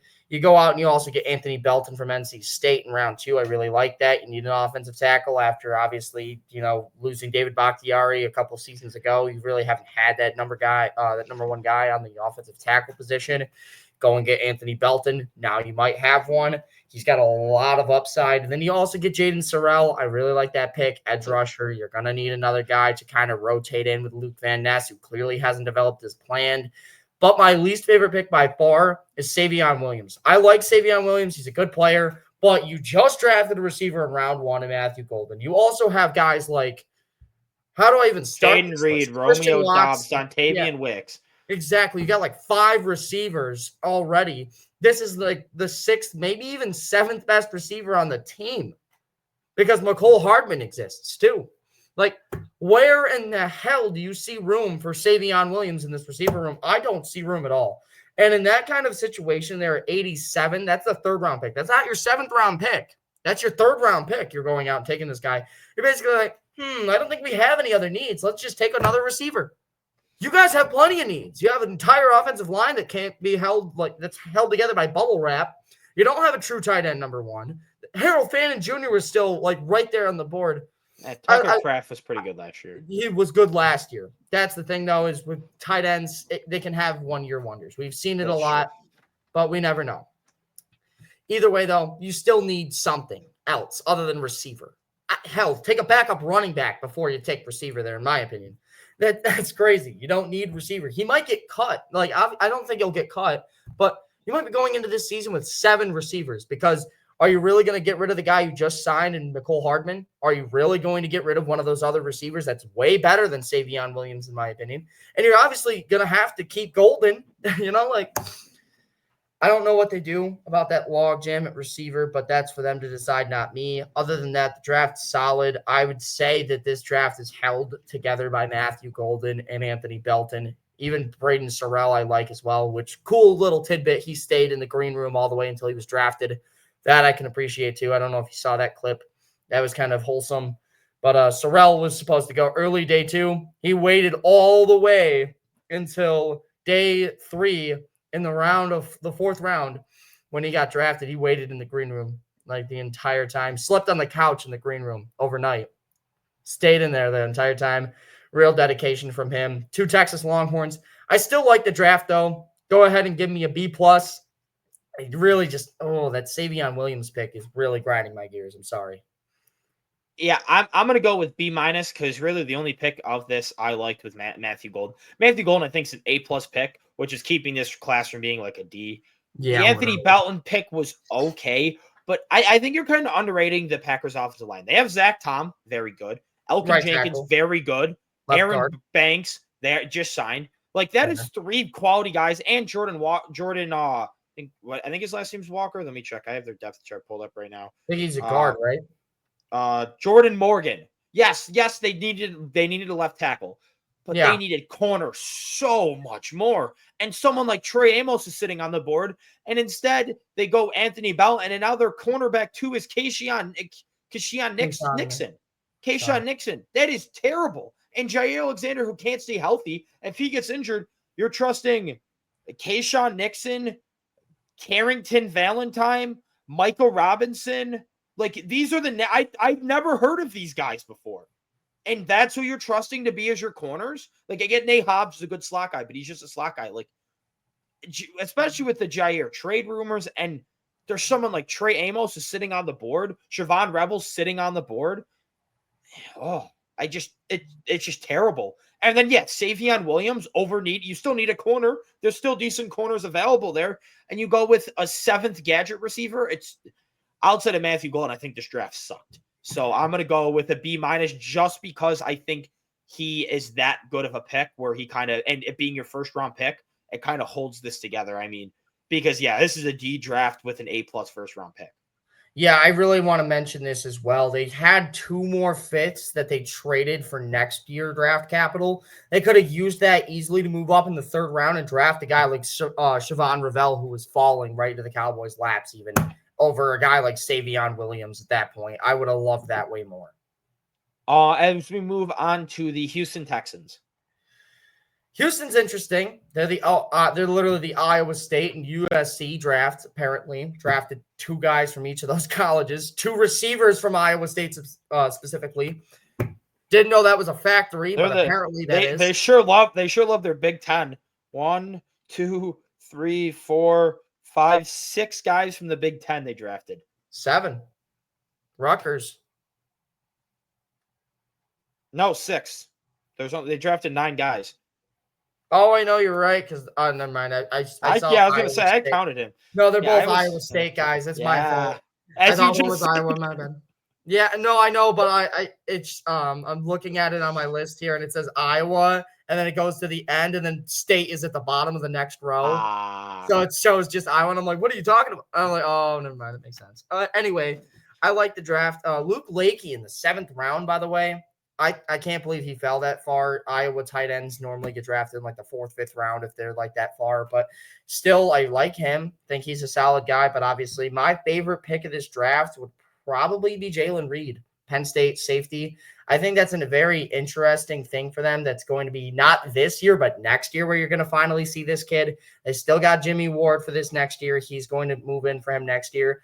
I do like the Ariante Ursary pick as well, though. Getting that value at 48 is really, really good, especially since you needed offensive line. You trade back with the Giants, get some more picks to draft those 2 receivers from Iowa State. But getting able to do that and then still go out and get your guy in the offensive tackle in Ursary, I really like this draft for them. I'm going to go ahead and give it a B+ just because I don't know how much you really needed both of those receivers that high. But I do think that it's still a good draft nonetheless. So go ahead and give me a B+. I'm going to go with C+. This might be my least favorite draft of like any team. You already have Nico Collins. You just traded for Christian Kirk. You have Tank Dell. I get Kirk and Dell of their injuries, stuff like that. And you only gave up a 7th for Kirk. But you have quality receivers. I get drafting a guy. I get it. Like, I get if you took Higgins or Noel.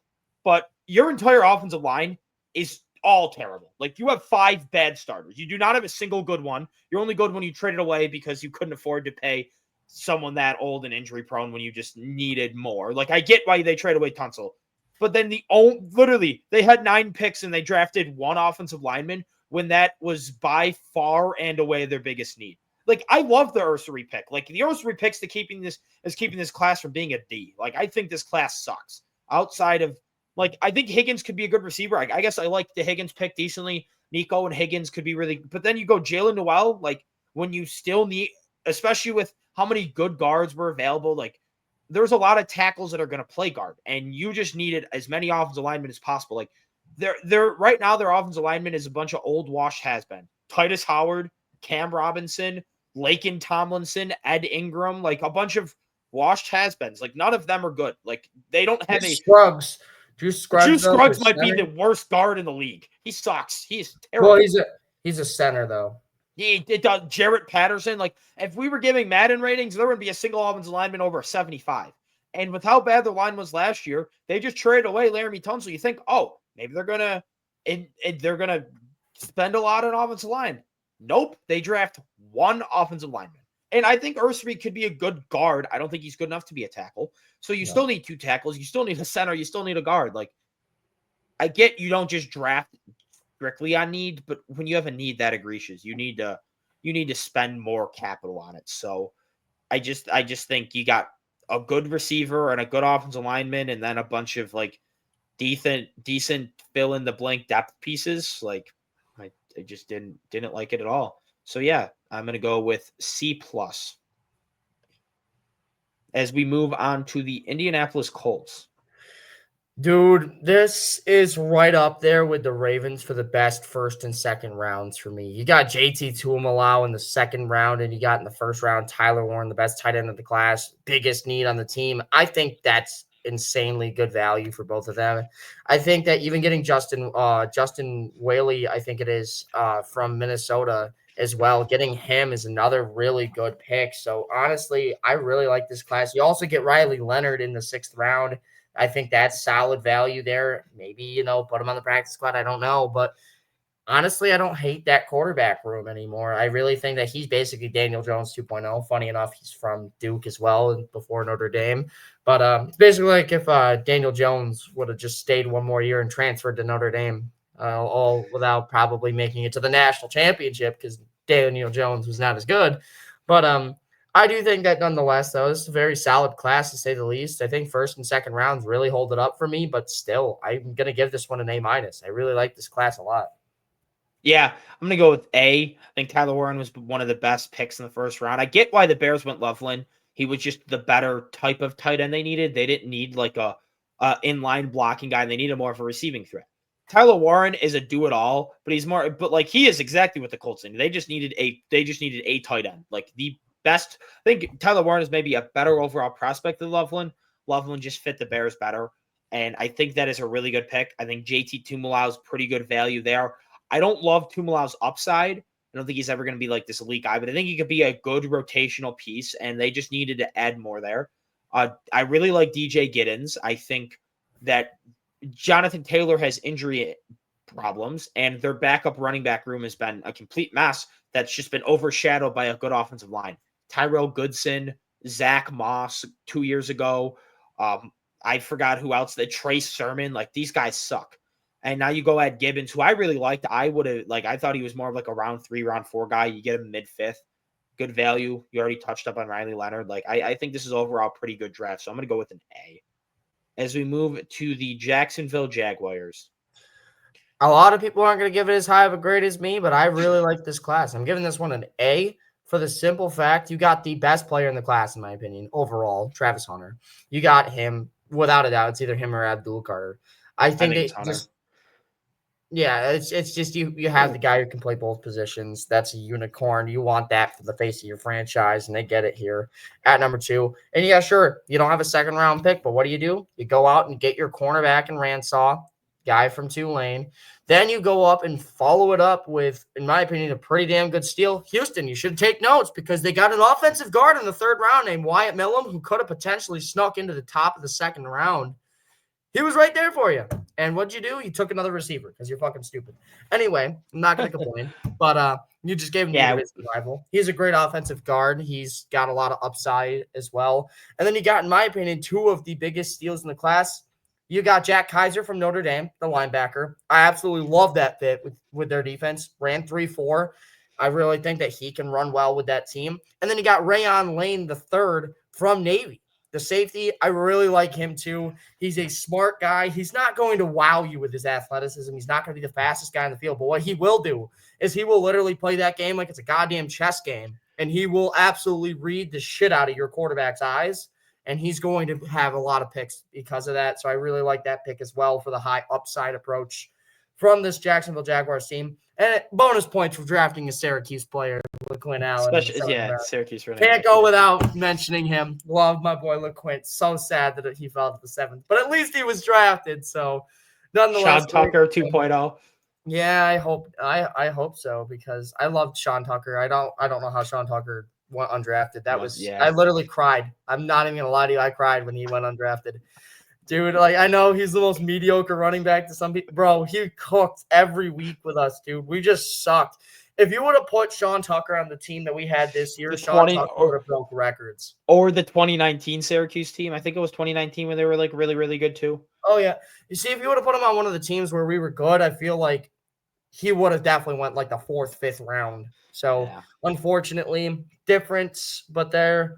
I really like the class, though. I'm going to give it an A for the Jacksonville Jaguars. I really liked it. Yeah, I'm going to go with an A as well. I think you go and get I think he's by far and away the best player in the class. If he ends up playing both positions, which I think he will, because I think he was the best. I think he was the best corner in the class, and I think he was the second best receiver in the class. I still liked that much, but you filled 2 birds with 1 stone. You get a corner and you get a wide receiver, and I think you already have a wide receiver 1. You already have a CB1 that are really good. BTJ, Tyson Campbell. What you need is a CB2 and a wide receiver 2. He fills these needs to a T. I think what I would expect, and I think the best role for him is you throw him as a full-time corner, and then you have him as spot wide receiver packages. You have him maybe play basically full corner, and then you have him play like 30-40% of wide receiver snaps. You put him as and a lot of passing downs. You put him as that wide receiver 2. You have Dimey Brown. You have Parker Washington. You kind of fill out that wide receiver depth a lot more. That went from being god awful last year to now it's like decent. It's okay. You add more weapons for him to throw to. And I get like, oh, why would you go up your first next year? Well, the Jaguars, with going from awful coaching to really good coaching, and if the injury bug doesn't kill them as much, they should be a really good team. I genuinely might pick them to win the division with how much the Texans botched this draft. I don't know. I go look into that more, but I think the Jags are clearly the second best team in that division. I think they could easily go 9-8, 10-7, where it's like kind of like when people were like was wondering why the Texans gave up their first for to go and move up and get Will Anderson. When you like someone that much and you think he's that much of a game changer, you go and give up that first, even if people don't think you're going to be that good. Because remember, everyone's like, "Oh, the Cardinals could get." They made the playoffs. Yeah, everyone was like, "Oh, the Cardinals could have the first 2 picks of the draft," when everyone knew Kyler was going to be out, and go Caleb Williams and Marvin Harrison and have this insane duo. Obviously, they didn't do that, close. But like then the Texans ended up being really, really good because like Will Anderson helped transform that defense. Travis Hunter could do the same thing, and then you go get Caleb Branshaw just to fill out that corner depth, because when Tyson Campbell went down last year, that cornerback room was bad. It was really bad. Now you go and add Travis Hunter and Branshaw, felt that depth. And yeah, Wyatt Milum, I think, will be a good guard to help fill out that offensive line. And yeah, Jack Kaiser, I think, is a really good steal. Overall, I think very, very, very good first draft for the new Jaguars regime. They go and get their guy, and could be one of the best players of this generation. Not bad for a kid. Yeah. As we move on to our arch rivals, the Kansas City Chiefs. I'm not saying this just because I don't like the Chiefs, but I'm going to give this a C+. I really didn't like this class. I think Josh Simmons is good, but I think out of everybody, I'd say he'd be my second worst offensive tackle behind Josh Connerly for like the guys like that were like top end guys, if you know what I'm saying. I think that Josh Connerly's the worst one for the simple. Like, I think Josh Connerly's got to develop. That's the problem. I think that like day one starter, Josh Simmons was the second worst behind Connerly. So they don't need him to be a day one starter, though. Huh? They don't need him to be a day one starter, though. Yeah, but I feel like they might need Simmons to be a starter. They're paying really 2 tackles $15+ million. That's true, but Jawan Taylor is Jawan Taylor. So, he's gonna start though. I think it gives Simmons a chance to recover from that injury. But continue. I get your point. I think Simmons is still good, but like drafting a developmental guy at 32, I just don't like that idea for them. Obviously, they're a team that thinks they can win now. I get that, but even going Omar Norman Lawton, Omar Norman Lott in the second round, I think he's still okay, but you kind of reached for him too. At that point, I would have really liked a guy like Shamar Turner from Texas A&M. That would have been a really good idea. But obviously, he was off the board. Ashton Gillette from Louisville, he's a solid guy. I think that he has some good upside too. But after that, I didn't really like day one. Day two was okay. Day three is where this draft gets saved because they went nuts on day three. They hit it out of the park. That's an A+ day three. They got Jalen Royals, who I really liked. I can't believe he fell to 133. Crazy to me. Then you also get Jeffrey Besa, the Oregon linebacker, who fell down many boards after the pro day. And then after that, you got Brashard Smith in the 7th round. Last running back they took in the 7th round was pretty damn good. So I would say that they know how to do their homework. And you got Pacheco, who's your power back. And now you're getting Brashard Smith, who's probably the fastest running back in the entire class, like end-to-end game speed. If you hand the ball off and you give him a hole like this big, and he runs through that hole, out of every running back in the class, I think Brashard Smith's the only running back that's going to get through that entire field the fastest. And I really like him. His game speed is so much better than his 40-yard dash was. That's criminally low. So getting him in the 7th round is insane to me. In any other draft class, he goes 4th or 5th round. So day 3 really holds this class up for me. Getting a guy like Simmons in round 1, don't really care for that for them. I obviously think they need it, but it's interesting to say the least. So we'll see what happens with this class, but I'm going to give it a C+. Yeah, I think this is our biggest discrepancy. I'm giving this Chiefs class an A-. I absolutely love this class. I think Josh Simmons, if he doesn't injure his knee, is a top 15 pick in this class. And that's where I had him going 11 to the 9. Yeah. And then the injury holds him back, but I think you don't really need to start him year one. You just brought over that guy from the Niners. You have Jawan Taylor, which they aren't great tackles, but they're serviceable. You let him play for you. Yet Josh Simmons develop, and then basically whoever plays worse between them gets cut. Because I think they both have 1 year left in their deal of like non-guaranteed money. And it's like whoever plays worse between the two, you cut them, you save some money. Simmons becomes the other tackle. And I think he's going to be really good. And then Omar Norman Lott, I think, is a really good player. I didn't love him in Buffalo because of his size, but you have Chris Jones. Like, it's fine. You already have – they have that game wrecker up the middle that takes on the double teams. You have someone who like Orman Lott who might be the best pass rushing 3 tech in the class. Like, this dude's pass rush upside is insane. I think you add that next to Chris Jones, and that could be really deadly. Ashton Gillette, didn't like him that much.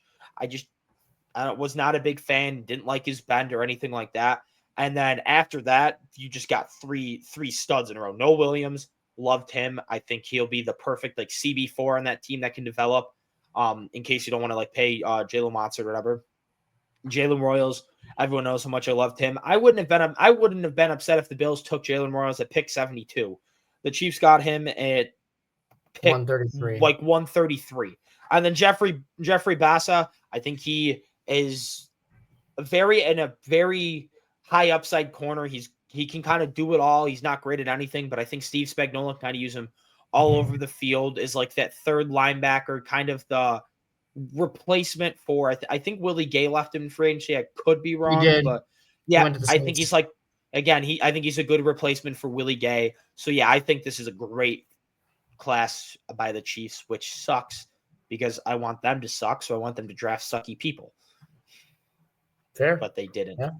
As we move on to the Chargers. So for the Chargers, it's kind of interesting with LA. I think that they're a good team, and getting a running back in round 1 can be scary, but I really like this class. I like Marion Hampton. I think he can be a perfect running back. And I mentioned this on the live show. I think this was actually the first pick you were there for. But Najee Harris is on a 1-year deal.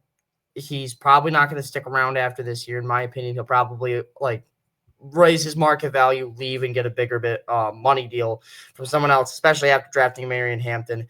But I think that now you got a Marion Hampton. Year 1, he's basically 1A, 1B with Najee Harris. And then next year, he takes the entire role, and then you draft somebody next year.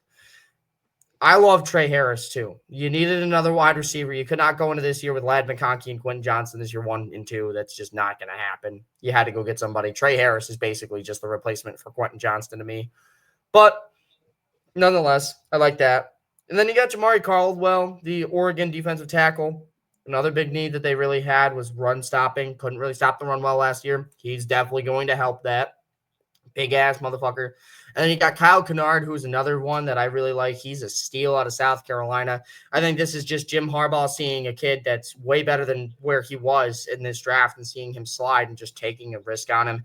The rest of the class was interesting, but bonus points for drafting a Syracuse guy. Thank you, Rondé Gadsden. I love that fit. I hope that he's tight end 1. I would literally cry if he makes the day 1 starting roster. I'd literally be the happiest man on the planet.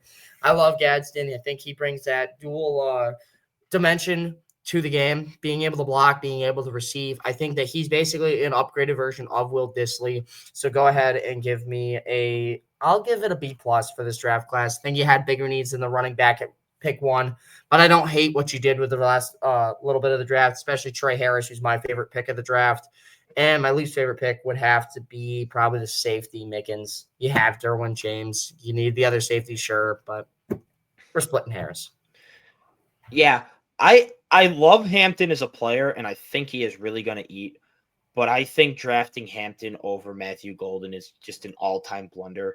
I think Matthew Golden would have been perfect for this team. Literally, I said this so many times. It's just you needed the deep threat wide receiver. You lost Palmer. He was a deep threat wide receiver. You need a wide receiver 1. He can be your wide receiver 1. Put McConkey at 2. That's insane. And they drafted Marion Hampton. Again, and I think running that class, man. You could have got Caleb Johnson in round 2, and I would have loved it. Yeah. I think Hampton's going to be a beast. Like, I'm not saying he's a bad player or anything. I just taking him over Golden, I think, is an all-time blunder. And kind of like when they took Quentin Johnson over, I think it was Jordan Addison, or maybe it was Zay Flowers. I'm not sure. Was it Addison or Flowers? I think both. It was both. No, they were all in the same class, and a run of them went in the row. Oh, wait, no, Addison went first. It was okay. It was kind of like when they took Johnston over Zay Flowers. I think it's kind of be like that. Like but I think after that, I think they hit the draft out of the park. So I'm gonna go with a B, just because I think of how bad of a blunder that was. Again, I think Hampton's a really good player. I think he's gonna bring some nice value. And then Trey Harris is a great way to make up for taking Matthew Golden. Or not taking Matthew Golden. But I think if they would have went Matthew Golden and Caleb Johnson, I think you're talking about like an A+ draft. Like that's what I was saying, man. Like if they went Matthew Golden and Caleb Johnson, then the rest of this class, I think that might be an A+. Like I think Hampton and Trey Harris are good.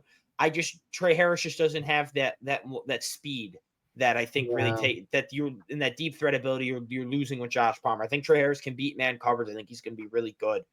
Jamari Caldwell, I love. He's the one tech that can stop the run they need. Kyle Kennard's a good rotational edge piece. I think Gadsden upgrades that tight end room immensely because Disley and Tyler Conklin are not very good. And then they drafted a couple late safeties as like some depth pieces because Derwin James can never stay healthy. They took another wide receiver, Lambert Smith. I don't really like him, but you kind of need to fill out the room more. Their wide receiver depth is bad, so took another guy there. And overall, good class. Just that blunder kind of kills them. As we move to the LA Rams. So the Rams here, their first pick is at 46. You trade back with, I believe they traded back with the Falcons. That was the James Pierce trade. Yep. Yeah, I love that trade. So for just the trade alone, that's an A+. But if you're looking at everything else, though, on top of it, I really think that this Rams draft is pretty good. You got the Oregon tight end and Terrence Ferguson. I really think that he's basically Tyler Higbee-esque player. He's going to start out as a receiving guy, but he can still block and make those plays in the ground game. And then on top of that, you get Josiah Stewart, who I think is a very good value pick out of Michigan in the third round. Can't believe he falls into your lap there. And then you got Jarquez Hunter, interesting pick with Kyron Williams. It's just depth at that point. Ty Hamilton, who I think is the steal of the draft for them, D-tackle out of Ohio State. I think he's a lot better than people are going to give him credit for, considering he was next to Tyleik Williams, of all people. He even backed him up at points. So I do think that's interesting. And then you also get Chris Paul from Mississippi State, which I really like that fit as well. They drafted Rajon Rondo? Yeah, right. But Chris Paul from Mississippi State, I really like that pick as well. Not Mississippi State. I keep saying Mississippi State. Ole Miss, yes. And then you get Kanata Mumfield. I don't know. Interesting, I guess, whatever. I don't really know him too well. I didn't really watch the Pittsburgh Panthers football too much. And when I did watch them, I watched Kyle McCord throw 3 pick sixes instead of watching their offense cook. Don't really have experience watching this Pittsburgh offense. But either way, I do like the draft. It's a solid draft class. I think that trade, if you factor in the trade, the overall draft grade would be like a B+, A-. But if you look at just the draft itself, I'm going to give it a C+. Yeah, I kind of feel similar. I'm going to go with B+ just because I think that trade is so good. And I think the players they drafted are good. The only reason this can't be an A for me is they didn't draft a single corner. And currently their listed starters are Darius Williams, Akilla Witherspoon, and Quentin Lake. That is a bottom 5 to 7 CB room in the league. They're not awful Lake players. Played safety last year too, so and yeah, they have Cameron Kitchens and Cameron Curl. That's a decent safety duo, but that to go and get Josiah Stewart when you already have Jared Verse, Braden Fisk, Kobe Turner, Byron Young, you already have pass rush. You go and get another one. I get the values there at the end of the third. But getting an edge when you already have a really good pass rush and your corners suck, I just think it's bad value. Terrence Ferguson, mid-second, is definitely an odd pick, but clearly they really liked him. He's the Tyler Higbee replacement. But the reason I really like this class is they go and get that first next year, because now they have 2 firsts next year and a quarterback. You might actually make a first-round pick. Yeah, and a quarterback. Well, they made one last year. Is Jared Verse. Well, I know, but I'm saying the joke, F them picks, yeah. But now in a quarterback heavy class, I think Stafford is one of the best quarterbacks in the league. But now you have a chance to replace him because of his age. Exactly. He's on a 2-year deal right now, I think. So you let him play this year. Then you trade up, you draft his replacement next year, you let him sit behind Stafford for a year, and either you just let him keep sitting behind Stafford until Stafford's ready to retire or falls off, or you let him go after. You could either have like a Jordan Love type situation, or you let him sit for only 1 year. And I think having that first, because they're going to be a really good team, you have the ammo to trade up and go get your guy. So I really like that trade. So yeah, B plus, because I didn't love the players, but I loved that trade. As we move to the Las Vegas Raiders. Ashton Jeanty, baby. Jeanty was the guy that everybody wanted for the Raiders, and he goes there. Another very underrated pick that's going to be my favorite only because Ashton, the 6th overall pick, obviously we know he's good. I don't want to say that's my favorite pick. But Darian Porter from Iowa State in the 3rd round. It was the 3rd round. It was the top of the 3rd round. So getting him in the 3rd round is a very big steal to me. If you would have got a receiver and then corner, like if you would have done corner first, then receiver second, I would have liked it a little bit more. Especially because Will Johnson was there for a while. He was falling pretty heavily. Could have got Will Johnson. That'd have been insane. But they don't want to move up. They stay and they get their guy, Jack Beck, who I like out of TCU, the better TCU wide receiver in this draft, apparently. I do like Savion Williams. It's just realistically, like, the Packers didn't need him. But other than that, Darian Porter, I really think is my favorite pick of this class. I liked it, though. They got an offensive line heavy in the later rounds. They got an offensive tackle and an offensive guard back-to-back. You got that corner, obviously. You got the wide receiver that you needed. You actually got a couple wide receivers. And then you go out and you get your D tackle just in case for depth. I don't hate this draft class. You also get a quarterback. Ooh, big controversy there. Cam Miller is going to be coming for the starting job. But yeah, I know, right? But either way, I like the draft for the Raiders. I'll give it a A- because Jeanty's he's that good. Yeah, I'm gonna go with a B plus. I kind of liked their strategy of when they had the I think they had like 2 seconds or whatever. They just kept trading. They traded back twice in the 2nd round, and they just picked up a bunch of 3rd and 4th round picks. They drafted 5 times in the 3rd and 4th round. And I think that's really smart for a team that they didn't bring back a lot of their players in free agency. They kind of had a lot of depth holes. And then next year in free agency, they're estimated to have a lot of cap space. So then they can go out and they can kind of be those big spenders to go and get some quality players, because they use this draft to go and fill out the depth, which I think could be pretty good. I like Jack Beck. I think he could be a decent receiver. Darian Porter's good. My favorite pick outside of obviously Jeanty is Charles Grant. I think he is going I like that. Very underrated offensive guard pickup to really fill out that offensive line. That left side of Colton Miller, you put Grant and his left guard and Jackson Powers Johnson at center. I think that could be a really good left side of the line to just feed Jeanty a bunch of rushes to. Just, here, Jeanty, go do your thing. Like, I think that could be really, really dangerous. So I'm going to go B plus. I would have liked them to get a better receiver than Jack Beck or a better corner than Darian Porter. So I guess that's the only reason why this isn't in the A, but I thought they did a decent job plugging away at a lot of depth pieces and getting some decent value. As we move on to our division foes in the Miami Dolphins. I'm not going to lie. I like Kenneth Grant, but outside of Kenneth Grant, this class is interesting. I think that Yeah, they did get Quinn Ewers in the 7th, but I think that's still a solid pick. It's not that. I think the 3 biggest needs coming into this draft were secondary help, D tackle, and offensive line. And they only went with 1 offensive lineman in the entire class. You went with 3 defensive tackles, and you went 1 corner and 1 safety. I don't like that at all, especially for a team that was actively trying to trade Jalen Ramsey. So if you would have traded Jalen Ramsey and your only corner you drafted was Jason Marshall out of Florida, that's a problem. No offense to Jason Marshall, but you need more than 1 guy. And because of that, he was also a 5th-round pick. Your first corner off the board was a 5th-round pick. First secondary guy in general was in the 5th round. I don't like that. You got Jordan Phillips, the Maryland defensive tackle, also in the 5th round, another just depth piece, I guess.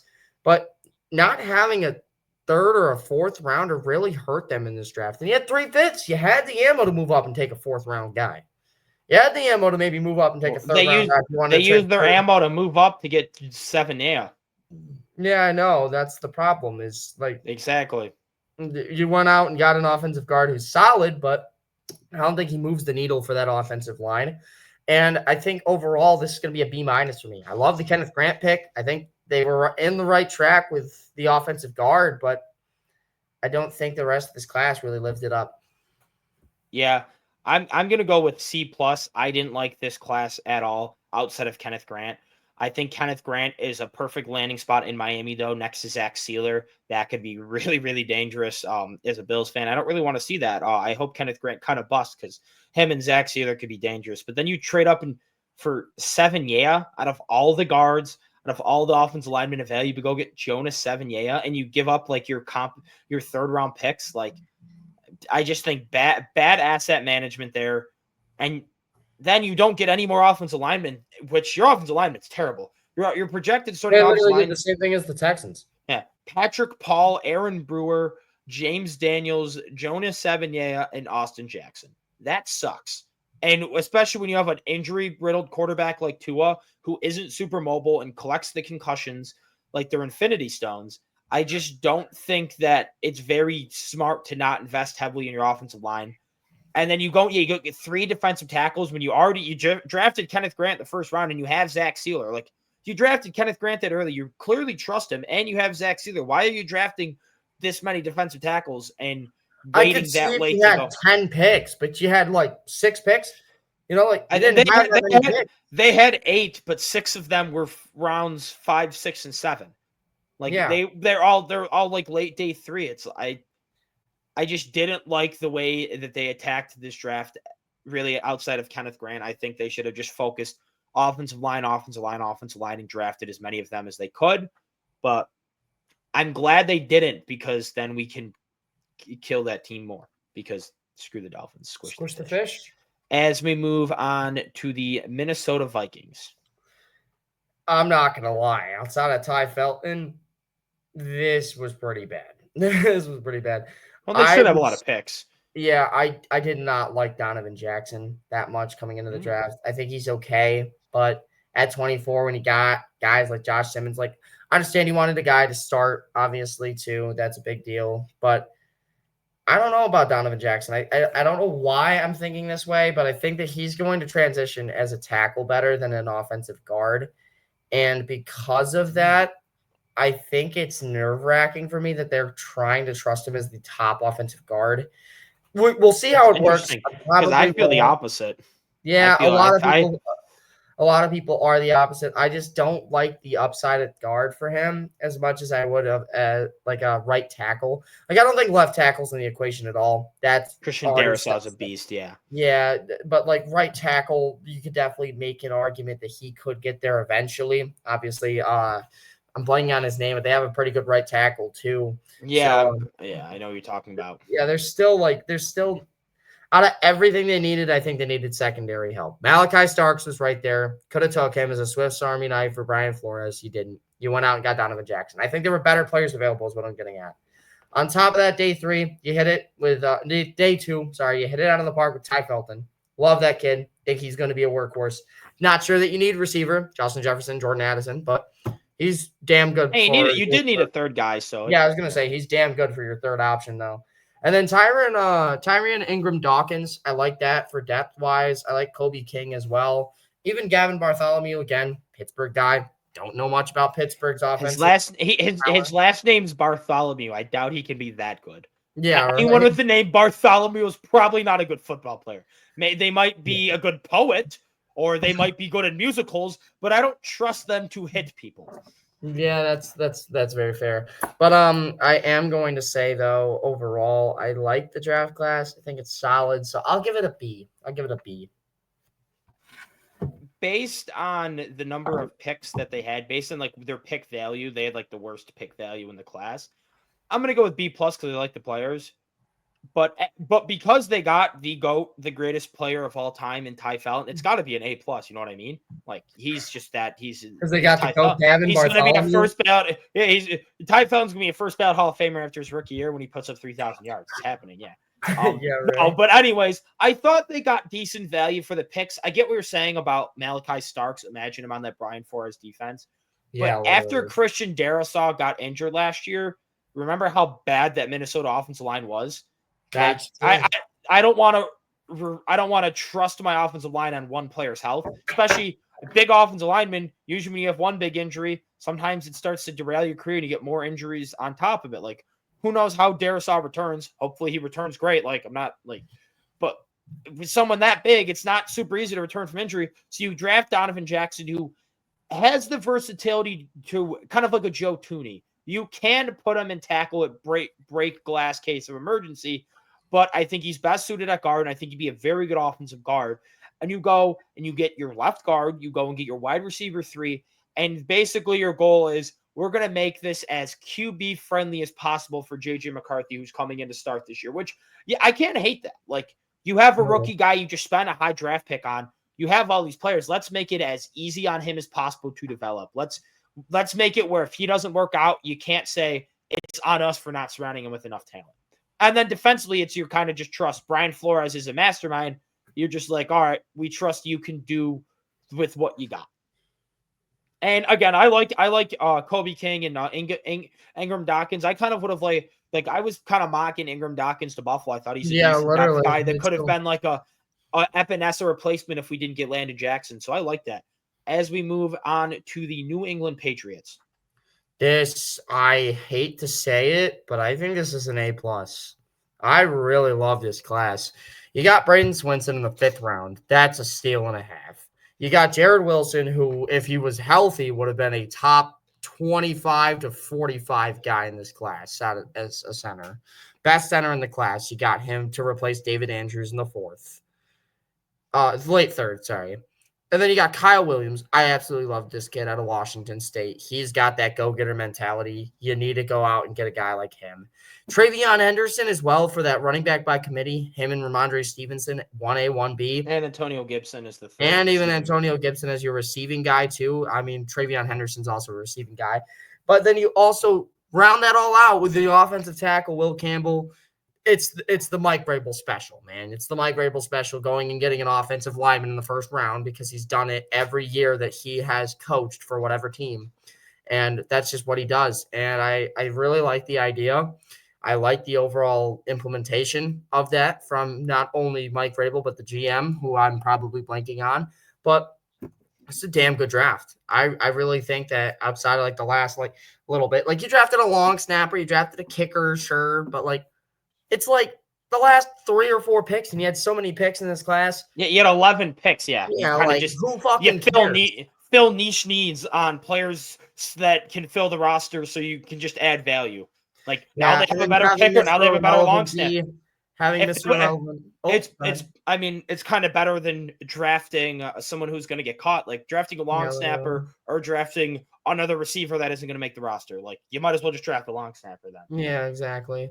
And then you got a guy like Kobe Minor. A Minor as your last pick is crazy. That was Drake's doing flips on it right now. Yeah, literally. But either way, I really like this class for the Patriots. So give me an A+.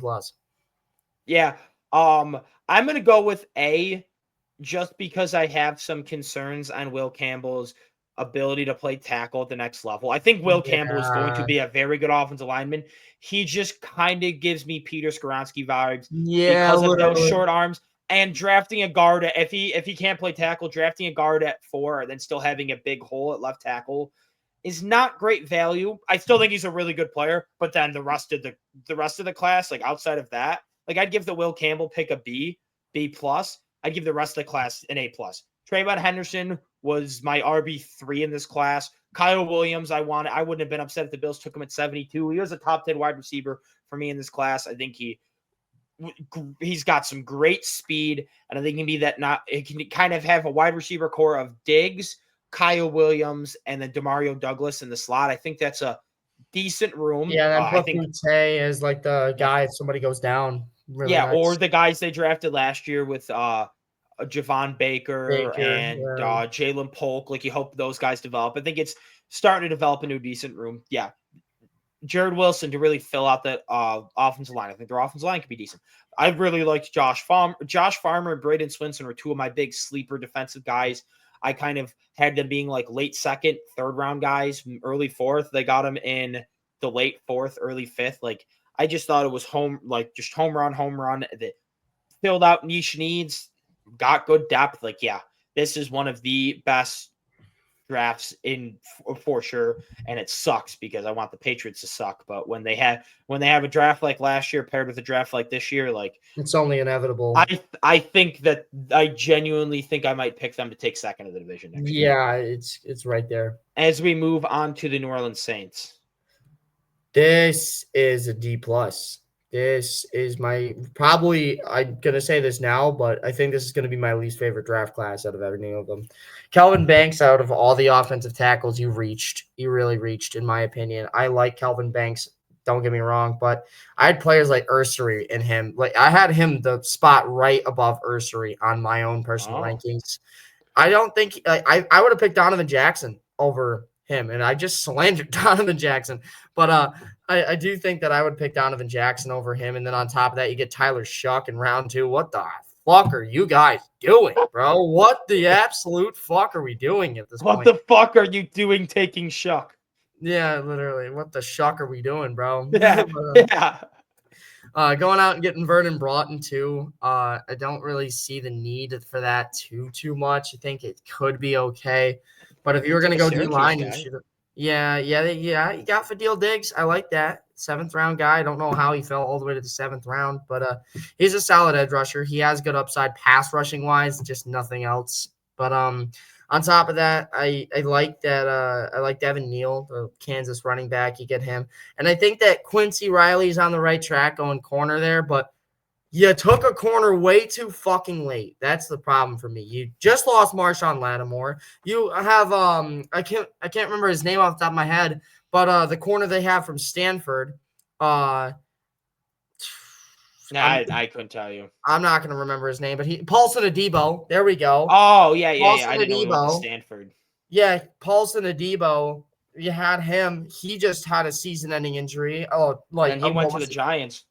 Yeah, and then he's gone. So it's like you need somebody to play corner. And apparently, you guys don't care because you might travel down to New Orleans and try out for it. Yeah, literally. Like, let me just. Yeah, see, I got you, but. I'll just commit pass interference every play, so then they can tank for Arch.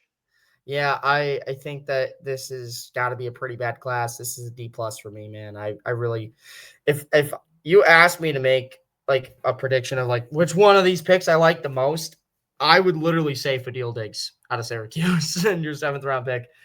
Not only because he's a Syracuse guy, but he fell a lot farther than I thought he would. But it's just sad. When I did our big, wow, I guess I wasn't part of day 3, but like when I was part of like the Bills, like war room for doing this big 32-man mock draft, I wasn't able to do day 3 because I was busy. But we took like the guys running for the Bills day 3 had Fadil Diggs, like they took him in the 4th round. Yeah, literally. Like, to the Bills, yeah. I'm gonna give this class a C. Yeah, this is not. I don't like this class that much. My thought is I get you want to just build the offensive line out, but you got Trevor Penning, who looked a lot better, Talise Fuaga, who you drafted last year, Eric McCoy, and they have another really good offensive line, and I'm just blanking on his name. Andrus Peat. I'm like their offensive line last year before everyone got injured, and they legit were just starting practice squad guys. I think that's the problem. They're just scared that they lost, like they're going to lose everybody again. But that's just terrible. Like their offensive line was pretty good the first couple games last year, and their defense is lacking a lot with Cam Jordan getting up there in age and not having much besides him. There's not much D line. Demario Davis is like Tyrann Mathieu, kind of like and partly Cam Jordan, I guess. I mean, you added old DeMarcus Lawrence, like. There's not much really you can – wait, no. DeMarcus Lawrence went to Seattle. I don't know what I'm saying. Pardon me for that. I was getting him confused with Cam Jordan in my head. But anyways, you have a bunch of old guys nearing that, like either past their prime or nearing the end of their prime to like lead a defense. It's like you should have just They should have went way more on defense. They didn't draft a defensive guy till the beginning of the 3rd round. I like Sanker. I like Stutzman. I like some of these later round picks, but like, I just think drafting Calvin Banks over the defensive talent that was available, egregious, and drafting Tyler Show in the beginning of the 2nd round when you can just suck for a QB next year is also not. I think the Saints' inability to go through a proper rebuild is going to just haunt them. They're just going to be forever stuck in mid no man's land. As we move on to a team that's been stuck in that position for the last decade, the New York Giants. The Giants, I'm shocked, but I'm going to give them an A- in this class. I really like this class a lot. You got Abdul Carter, who I think was a very, very good pick, to say the least. Obviously, you got Jackson Dart, who I had a lot higher up on boards than most people. He was my 2nd best quarterback in this class, even over Shedeur. I liked him a lot. I think he fits the Giants system well, too. You know, like they like to run the play action, like to run the deep shots. I think that Jackson Dart being able to bomb that ball, he had the best deep ball in the entire class, even over the number 1 overall pick, Cam Ward, in my opinion. He had the best deep ball in the entire class. Also, SEC bonus for quarterbacks. That bias is there, but I like him a lot. And then you got Cam Scatterbo in the 4th round. I really like him too. That's going to be a fucking steal to me in a long time. We're going to look back and we're going to think that's a steal. You got Thomas Fedone to be your blocking tight end out of Nebraska in the 7th round. Sorry, not 7th. 2nd. And then you also got Marcus Milbo from Purdue, the offensive tackle. I think he'll probably play guard. But they have him listed as guard, yeah. Yeah, I was going to say he's going to play guard at the next level, but I really like him too. So I like the draft. You just didn't have that many picks because you traded up for Jackson Dart. But nonetheless, though, I think you did pretty good with the picks you were given. I'd say the worst one you did was Darius Alexander, the D tackle. You already have Dexter Lawrence. He's a backup D tackle in the 3rd round, 1.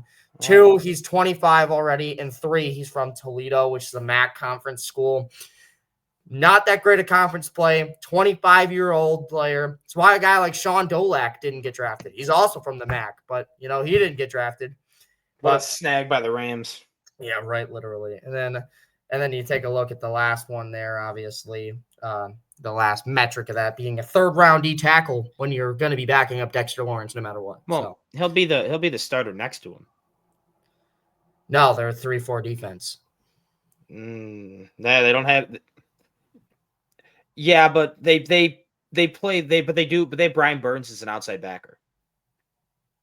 Yeah, I guess. My thought is they'll probably run a lot of Abdul Carter off one edge, Brian Burns off the other, Dexter Lawrence as the nose tackle, and then Darius Alexander as the defensive tackle that lines up like 3-tech, 5-tech type thing. Yeah. That's my guess is how they'll run a lot of defense, and I'm assuming that's why they drafted someone like Darius Alexander that high. I would give this class a B+ because I love this class outside of Jackson Dart. I think Jackson Dart is a great fit. I just don't think he's that good of a player. And trading back into the 1st round when you're going to I just don't think they're going to be that good next year anyways. Like, they maybe could be average, but I think that Jackson Dart would be like QB. If he waited another year, I think he'd be like QB like 4 or 5 in next year's class. You can get that in the middle of the round without having to do any trading. Like, I think you can get someone as good as Jackson Dart next year or even better without having to make a trade with your 1st-round pick. And I think Jackson Dart has the potential to be better than anybody in next year's class, though. I feel like he's got the upside, but he's that floor, and he's basically the Josh Allen of this class. But Josh Allen just had bad mechanics. But Josh Allen, Dart has a similar aspect though, where like it's mental stuff. Jackson Dart's going to be able to check. Jackson Dart was stupid last year, like dumb. Like, that's what I'm trying to say. Josh Allen wasn't, though. Literally, Brandon Beane said that one of the things that impressed him the most about Josh Allen in the pre-draft process was how smart Josh Allen was. Yeah, but I'm saying Josh Allen looks dumb down the offense for like Brian Daboll dumbs down the offense, and that's what you saw with Josh Allen. 2019 Josh Allen was like just 5-yard passes the entire time. Allen wasn't stupid. Josh Allen is so physically gifted that he thinks he can make throws that are impossible because sometimes he can. So it looks like it's stupid, but it's more like I think I can. He just trusts himself too much. Jackson's Dart is legitimately just slow processor, slow IQ. Josh Allen's really smart. He just is too confident, I guess, in his abilities at times. Jackson Dart, I just don't think's a good processor, which, yes, you can dumb down the offense, but the more you dumb down an offense, the more it caps your offense. Look at the Dolphins. The Dolphins can beat up on bad opponents, but they can't go anywhere because their offense is too simplified to fit exactly how Tua is. Brock Purdy, I get they made a Super Bowl, but they weren't able to get over the hump with how talented they are because they had to simplify that offense for him to fit his strength. When you have to simplify an offense for a quarterback, it really caps the ceiling of what you can do. When you go against these elite game-changing quarterbacks, you can't compete because they can. And I just think that there is just better value next year. I would have just stuck at their second-round pick and draft someone else. But I loved Alexander Dual Carter next to Dexter Lawrence and Brian Burns, and Alexander's going. That defense might be top 5 next year. It's going to be so good. And Bow I loved. Scatabo I loved. Great draft overall. As we move on to the Jets, we're going to start to rapid fire these a little bit more as we are kind of creeping up there. It's been a long episode. As you wanted to go to the Jets? Yeah, I really like the Armand Membo thing. I think that he makes a lot of sense. But outside of him, I really like Mason Taylor, LSU tight end. I think that he'll fit a scheme fit pretty well. He's basically Tyler Conklin with a little bit more upside. And then I also really want to shout out Malachi Moore, the safety from Alabama, falling to their laps in round 4. I really think that's a good pick too. Arian Smith is a little questionable. Georgia wide receiver. He's solid and all, but you don't really need receiver to me too much, especially over these other guys. And then another guy I really want to talk about is Ezra Thomas out of Florida State, getting him in the 3rd round. That's another pretty good steal for him. So I'll go ahead and give this draft a B. I think for my least favorite player, it's going to be Francis Moiga from Miami. Don't really care for that pick. And then for my favorite overall pick, I'm going to go with Ezra Thomas or Malachi. I'm going to go Malachi Moore. I really think he's going to be a starter in week 1 for this Jets defense. Yeah, I'm going to give this a B-. Thought they got a bunch of decent players, but Membu I like, and clearly they're trying to build offensive line, but your skill positions, your receiving core outside of Garrett Wilson is complete dog shit. And with Tyler Warren, Loveland, all the receivers available, going tackle is just not great. When you went tackle 1st round last year, you went with Elijah Tucker. You've already invested a lot in that offensive line, so I just don't really love that very much. I like the Taylor pick. I think they still end up getting a tight end. I would have liked them to go receiver a little bit earlier and not go someone Arian Smith. Don't really like him. Ezra Thomas, decent. Malachi Moore, I agree. I think he could be a stud. B-. I think it's decent. I think it's one of the lower end drafts, but I think they got some quality players, so I can't hate on it too much. Let's move to the Philadelphia Eagles. Howie Roseman does it again. Yeah, he does. I think that I have to say their best pick's John Campbell. 31 overall is criminal to me. I in my mock draft, I had him going at, I believe it's 19 to the Bucs, and they literally so high of a draft pick, and they get him all the way at 31. Just that injury obviously is a big concern, but I don't think it's that big of a concern for a player of his nature. I think he's just good.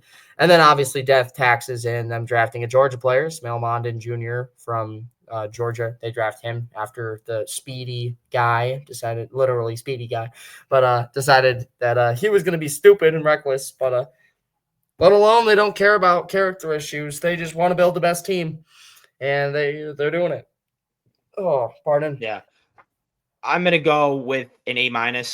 Yeah. The Eagles are so talented that they just don't really have a lot of needs. And a lot of their needs are just not high valuable. They didn't even really need a linebacker. You have Nakobe Dean, you have Zach Bond. Clearly Dean's out for the year. And not every team runs only 2 linebackers, but they run a lot of 2 linebacker sets, but Dean's out for the year. Jihad Campbell and Zach Bond. Oh my God, that is insane. And then Andrew Makuba is the perfect Chauncey Gardner-Johnson replacement. I love that. And then my favorite late round pick, probably Cameron Williams. Back in October, people were talking about him being a top 20 pick, and he fell all the way to the end of the 6th round. He's a developmental tackle. He'll probably more so guard. If you could really right now in their offensive line, they have a revolving door at right guard, and that's about it. Every other position. But if you keep him at tackle and let him develop behind Lane Johnson for 2 years, he can either do that, or if he's a guard, You throw him at guard, boom, you got that right guard replacement. Like I think, yeah, this is a really good class. As we move to the Pittsburgh Steelers. I'm gonna give it an A-. I think Harmon's not exactly the greatest player for the first round, but I do think that he rose up draft boards. This would have been basically, I feel like it was like a premature domino effect, because I think that Kenneth Grant would have went to the Cardinals had he not been drafted by the Dolphins, and then Walter Nolan would have went to the Steelers if Walter Nolan was still available. So I think that it makes sense. It's just a little bit of a domino effect, but they still got a good guy in him. And then they got 3 steals to me already. Jack Sawyer, getting him in the 4th round is crazy criminal to me. Getting Caleb Johnson in the 3rd, the running back from Iowa, I love that fit for them as well. After losing Najee Harris, you go basically replace him with another power back. And then obviously Will Howard. I really like that fit for him too. I think that Pittsburgh was a team that I had him going to. So really love that for them as well. So I'm going to go ahead and give this an A. I think the best overall pick for them would be the Caleb Johnson pick. Just you fit a need, you fill that need perfectly. And then I'd say the worst is Yahya Black from Iowa. You just drafted a D tackle in the 1st round. Why are you going after another one in the 5th when Derek Carman probably won't start this year? He might, depending on what they do with Cameron Hayward, if they put him at end, whatever. But yeah, interesting draft to say the least. I like it for what they had. They obviously didn't have that many picks, like high value picks anyway, but they did the best with what they had. Yeah, I'm gonna go with B+, just because I thought they got good value. But clearly they're going all in with things like the DK Metcalf trade, and they don't want to tank for a quarterback. So then why are you either not drafting so then you don't draft a quarterback high. So now you're either relying on Mason Rudolph or Aaron Rodgers deciding to sign with you. I just don't think it's a good bet. And I don't like this quarterback class, but I just think that these quarterbacks would have been better Mason Rudolph, and to go with him right now as your starter and hope Rodgers decides to play for you is not a good strategy. I love Derek Carman here next to Cam Hayward, next to TJ Watt. Like that D-line is going to be dirty. Caleb Johnson, really good. My least favorite pick's probably Jack Sawyer. I just did not like Jack Sawyer. He has no bend. He is as stiff as a board. Defensive ends without bend end up turning into, at best, AJ Epinesa. And, I mean, I guess 4th round's okay value, but that's if he turns into Epinesa. Like, you don't have bend, you just can't be a good pass rusher unless you're, a complete mauler, but then you mostly play D tackle. So I B+. I thought they took some really good players. Will Howard could develop. I wouldn't be surprised if Jack Sawyer converts to linebacker within 2 years. I really wouldn't be. Interesting. I think Derek Carman and Caleb Johnson is really good value for your first 2 days. Obviously, you didn't have a 2nd-round pick in the DK trade, so it was really Harman, DK, Caleb Johnson. I think that's a good use of picks. As we move on to the Seattle Seahawks. I think the Seahawks had an interesting class. I think easily for me, their steal is Nick Amenwari. I really thought that he was going to go day 1, falling to their laps at 35. They trade up and go get him. I like that a lot for their fit. He's going to basically be he's going to be the Quandre Diggs replacement. They traded DK and Geno Smith for Amenwari. Those were the 2 picks they gave up. Yeah, it's interesting to think about. I don't think that's exactly the greatest value in return, but I do think that Amenwari is still a very good player out of South Carolina. I really also like Riley Mills, the Notre Dame D tackle, the lineman. I really think that he could definitely be interesting. You really had a lot of picks though in this draft class. They really wanted to go all in. They went all in on the offensive line. They did exactly what the Texans and Dolphins should have done. They just decided not to do that, though. Also, Jalen Milroe, an interesting fit there at 92. I think that'll be interesting, to say the least. But Damian Martinez in the 7th as well, the Miami running back. That's pretty good value for the 7th round. But obviously, he's probably going to be running back 3 at best, considering you have 2 very good running backs. So I'm going to say that this one's a B+ for me. I love the Amenwari pick, but outside of that, Gray Zable's okay. A little bit of a reach because there were really no other really great guards. And then after that, tight end in the later half 2nd round is interesting. So I think it's an overall good draft. I'll give it a B+. This is actually my favorite draft of the entire. A+. They knocked. I love Gray Zabel. I think he is an absolute mauler at guard. I knew you'd like Gray Zabel. He's literally you. Yes. Literally, if you got drafted, that's you. Just got to pound the beers. But I just love Grit. I think he's an absolute mauler as a guard. He reminds me of Lot. He's like if Spencer Brown was actually a guard, like just an absolute mauler. You put him next to Charles Cross, and then you have Abe Lucas as that right tackle. So your center and right guard are still kind of questionable. But now you have three kind of cornerstones in that line that was terrible last year after Lucas went down outside of Charles Cross. On the Nick Emenwari, one of the steals of the draft. People are comparing him to Cam Chancellor, and kind of rightfully so. I'm not saying he's going to be that, but you kind of have recreated your own version of Legion of Boom from Mike McDonald, one of the best defensive minds to work with. Emenwari kind of reminds me a lot of Kyle Hamilton, kind of move him all around. He can play man coverage. He's just a playmaker. And I think that you have Witherspoon and Rowland as corners, Quandre Diggs and Nick Emenwari as your safeties. That secondary is really, really good. I really liked Elijah Arroyo. They needed more weapons out of, like, people say, oh, that receiving core is so bad. JSN was better than DK Metcalf last year. JSN had like 1,100 yards as a year 2 guy. He is showing that he is an absolute beast. Cooper Kupp, you just signed. Yes, injury, age, I get it. But he could still bring you value. Jake Bobo's decent here and there. Then you go and add Torrey Holton and Ricky Wright, both good deep threats. That's a decent receiving room for Sam Darnold to work with. You improve the offensive line. You got Aurora, who's a good tight end. And yeah, Torrey Holton, I loved. I wanted the Bills to take him. And then I love the Milroe pick here. You give Sam Darnold 2 years to figure it out. If he doesn't show enough, the way the contract's set up, you cut him. Then you have Milroe sitting for 2 years, developing his mechanics as a passer. You try him out. You give him a year or two. If he doesn't work out, then boom, you go draft a quarterback. I think that's probably their plan. Or if Sam Darnold just works out really well, then you just have a good backup in Milroe for trade piece or whatever. So yeah, A+, I think Seattle hit it out of the park with that one. As we move into the San Francisco 49ers. I'm not going to lie. I'm giving it a B-. I like the Mykel Williams pick. Sure. Alfred Collins is definitely a very good defensive tackle. He'll fit the system well. I really like Nick Martin, too, as a Dre Greenlaw replacement. But the fact he went running back is not what I meant.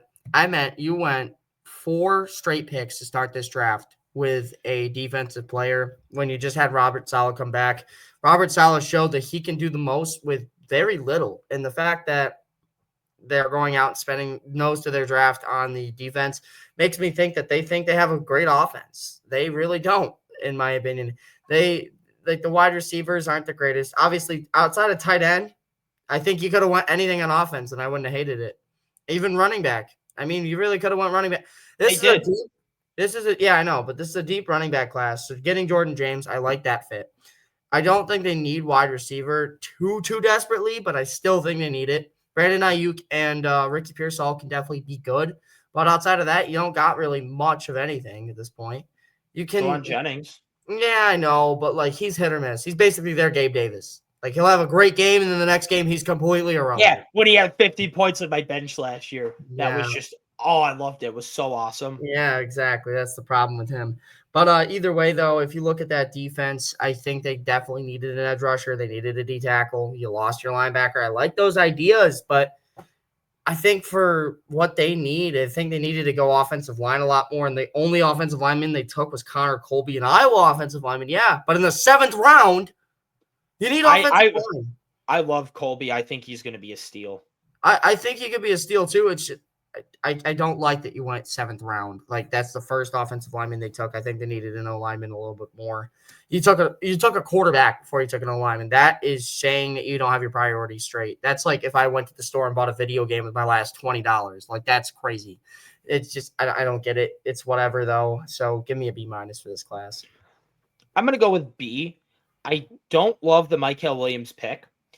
I do love the Alfred Collins pick, and I like the CJ West pick. I just loved how they really just got a bunch of players. They lost so much in free agency / having to cut players / people walking that they just needed a bunch of players. And I thought they did that. Jordan James, good backup running back. They retooled that entire defensive line that I think Robert Saleh is going to have a lot of fun working with. I think Upston Stout can develop into a good slot corner. And then I really love getting Connor Colby. I think he was like a 4th round grade, 5th round grade guard. You got him almost at the end of almost Mr. Irrelevant. I think he could develop into the perfect Aaron Banks replacement at right guard. You obviously have Trent Williams, and then that rookie that last year that showed a lot of promise. I forgot his name. You have him as the other guard, and that line starts to figure itself out a little bit better. Again, it's not smart to bank on Trent Williams' age, but I still think Ayuk's good. I still think Purdy's good. I still think CMC, when he's healthy, is really good. So I think they still have enough on offense where you just got a bunch of defenders, and now you're back to having this elite defense with Robert Saleh. Yeah. As we move on to the Tampa Bay Buccaneers draft. See, I originally thought they lost Chris Godwin. Clearly, they didn't lose Chris Godwin because that's crazy to me. But they drafted 3 total positions. That's kind of funny.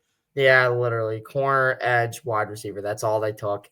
I think those are the 3 biggest needs for them. But, I don't like that they went wide receiver first. I think that the corner class wasn't exactly the deepest, obviously. But you could have took your pick of the litter. You could have took Jahdae Barron if you really wanted him to play your slot. I don't think they really have a slot corner. Christian Izien, I guess he's going to be the slot corner. But I really like Benjamin Morrison, getting him at 53 because of that hip injury. He, in my opinion, I graded him as AJ Terrell, basically, of this class. I think that he's that good. And now, like AJ Terrell, you're going to the NFC South. You're going to be that starting corner on the outside. I really think that hip injury is not going to be that big of a deal. And getting him in the 2nd round because of a hip injury that feels like it's going to not hinder him at all to me. It's going to be very helpful, beneficial for this defense. So, yeah, that's my favorite pick of the draft. I also would say honorable mention for this one specifically because Tez Johnson's story was very fun. Getting him in the 7th round, I like that idea as well. Other than that, though, I guess I'd say the worst one would be the David Walker pick, Central Arkansas. I don't really see too much upside with him. I think that he definitely has a good floor, though, but we'll see what happens. And then I guess I'll give it a B. I'll give it a B overall. I'm going to give it a B+. I think that they now instantly have the best wide receiving core in the league. Yeah, and Mike Evans is in his 30s. While he's still playing well, he has definitely slowed down a little bit. He is not in his prime anymore. And then Chris Godwin's 28, 29. While he was having the best season of his career prior to his injury. That is a brutal leg injury, especially at that age. Who knows how he returns? They even said now with Ibuka, they're not going to rush him back. So we don't know when we're going to see Chris Godwin. Then Jalen McMillan and Tez Johnson to round out that room. Those are both quality wide receiver 4 and 5. And then the issue was why wouldn't you take a corner? Well, they got what both me and you have as a top 5 corner in this class at the end of the 2nd round in Benjamin Morrison. And you go get Jacob Parrish, who is one of the youngest players in the class, extremely athletic. And you kind of fill your biggest need, which was corners. You already have good safeties. You have good linebackers. I get Levante David's old. You have good D tackles. You need a corner and edge. You go and get 2 really good corners. I think at least one of them becomes a beast. I think both of them could. And then at round 4, you weren't really going to get much value out of edge, but you got a couple rotational pieces that hopefully bring some juice. They added Hassan Reddick. Their pass rush should hopefully be a little bit better than it was last year. So I would go B+. I really like that class by Tampa. As we go into the second to last team to talk about, the Tennessee Titans. Save one of the best for last with Tennessee, obviously, with Cam Ward specifically, obviously being the first overall pick. I like the Kevin Winston Jr. pick, safety out of Penn State. Really think he has a lot of transitional things to the NFL. I love Gunnar Helm, the tight end out of Texas, too. I think that he could be your vertical threat go-getter. And then Alec Manor, a little bit of an underrated guy. Obviously, me as a Syracuse fan against Stanford this year, I know all too freaking well about this guy. So, unfortunately... unfortunately, he ended your season right there, basically. Yeah, literally ended our season. Sadly, because if we didn't lose to them, we might have made the playoff. Definitely had a case. And then, other than that, I guess I would say my least favorite is Oladejo. I don't know how to say his first name, but we're just gonna say Olufemi Oladejo. Yeah, I didn't like that. They could have took Scorton. Obviously, Mike Green was still there. They had a ton of different options, and they end up with him. I don't think that's a great idea. But either way, I think he's got high upside. It's just that floor that scares me. I think he could literally be irrelevant after 1 year where we just never talk about him again. That's the problem. So we'll see what happens with him. But overall, I'd give this class an A-. Give it an A-. I think Oladipo has a pretty good floor because he's already an elite run defender. Where even if That's he doesn't, fair. even if he does, you're right. He could develop into bring you nothing as a pass rusher. Literally But if he, nothing. but because he's already a great run defender and of how his athleticism is motor, I think he can at least at his worst will be a rundown specialist, which is a great value in the second round. I really like him. I'm going to give this class also an A-. You get your actually, yeah, no, I'm going to give it an A- just because you get your franchise QB, but it's not a great QB class. Again, it's reported most scouts would have had Cam Ward as like QB 5 or 6 last year, like in between like Penix and like Bo Nix. Like that's, and I get he's by far and away the best quarterback in this class, and I think he could develop pretty well. Brian Callahan got his guy. Really like it. I love the Kevin Winston pick. I wouldn't have been upset if the Bills drafted him at pick 41, if I'm being honest. And then like I think he's that much of a playmaker. I get Bills fan. A lot of Bills Twitter would have wanted Bean's head on a stick, but I would have personally liked it. And then Gunnar Helm, love the pick. And then you go Shamir Dyke, you go Alec Aminor, or yeah. Alec Iomanor. Alec Iomanor, yes, that is just a weird name. And they also it is a weird name, but I know it. As a UDFA, they also signed Xavier Restrepo, Cam Ward's favorite target in college, who many people had as a day 2 guy. He just ran an awful 40 time. You get those 3 receivers to fill out what was at what before this draft. Their wide receiver depth was awful. It was Calvin Ridley. We got Tyler Lockett. Tyler Lockett's decent. And then like Treylon Burks, I don't know if he makes the roster. I think all these 3 guys make it over him. Now they go from having awful receiver depth to decent receiver depth with it being a bunch of young guys. And then the 2 veterans in Ridley and Lockett to kind of help them develop. I think they really revamped that offense a lot. And then they got, I think, 2 playmakers on defense. So yeah, I'm going to go A- just because even though Cam Ward is the clear best quarterback in this class and you were the first pick, you take him. I just don't think it's good value because I don't think he's compared to other classes, he would not have been a great QB prospect. As we go into our last team to end this longest episode we have had, the Washington Commanders, who only made 5 picks. I think their best pick by far is Trey Amos. Getting him at 61 is insane. I think that's nuts. But I also like the Josh Conerly pick, although I think he's a developmental guy. I think it would take a little bit. Laremy Tunsil. Yeah, but that's the thing is like obviously getting Laremy Tunsil, and then on the other side you already have Sam Cosmi as your guard, I think. So yeah, you're not gonna move him to guard. You're just gonna let him stick it out as the backup tackle, which I totally he'd be the starting right tackle. I'm just saying he could like learn a lot of like veteran techniques from Tunsil. Yeah. We'll see what happens, though. I think that he's still good. And I like Jalen Lane, the Virginia Tech wide receiver, as well. I think that was a solid pick. So I'd give it an overall like a B. I think it's a solid class. It's nothing world beating. You only have 5 picks. But getting Trey Amos was probably the steal of the draft. As of right now, it's definitely up there. So I really like that pick for the Washington Commanders, who had a phenomenal season last year. Yeah, I'm gonna go with B+ just because they didn't have a lot of picks. I thought Conerly was a great pick. I think he is going to be an absolute stud. I think he can learn with Tunsil and eventually develop into that left tackle. Trey Amos, again, pick was 61, one of the steals of the draft. Again, I wanted the Bills to take him at 30. I kind of was surprised that Washington didn't take him at 29, and they got him at the 29th pick in the second round. Like, I think Amos, he was probably my CB like 3 or 4. I absolutely loved him. And then Jalen Lane is the perfect Dimey Brown replacement. He's got all world speed. He's going to sit in the slot and just going to eat and stretch defense. You got McLaurin, you got Debo. Now you add someone like Jalen Lane. You are like Luke McCaffrey. Like, they're kind of just adding to the depth of that. They're adding a lot of speed for Jalen Daniels, who has a great deep ball. And yeah, I think this is overall great class. As that concludes our episode, hopefully you guys stick it out and watch this whole 2.5 hour long one. Yeah. You can jump around if there's different teams you want to hear about. But if you do like this content, please like, subscribe, share, as we are trying to grow the channel. And I hope you guys all have a great day.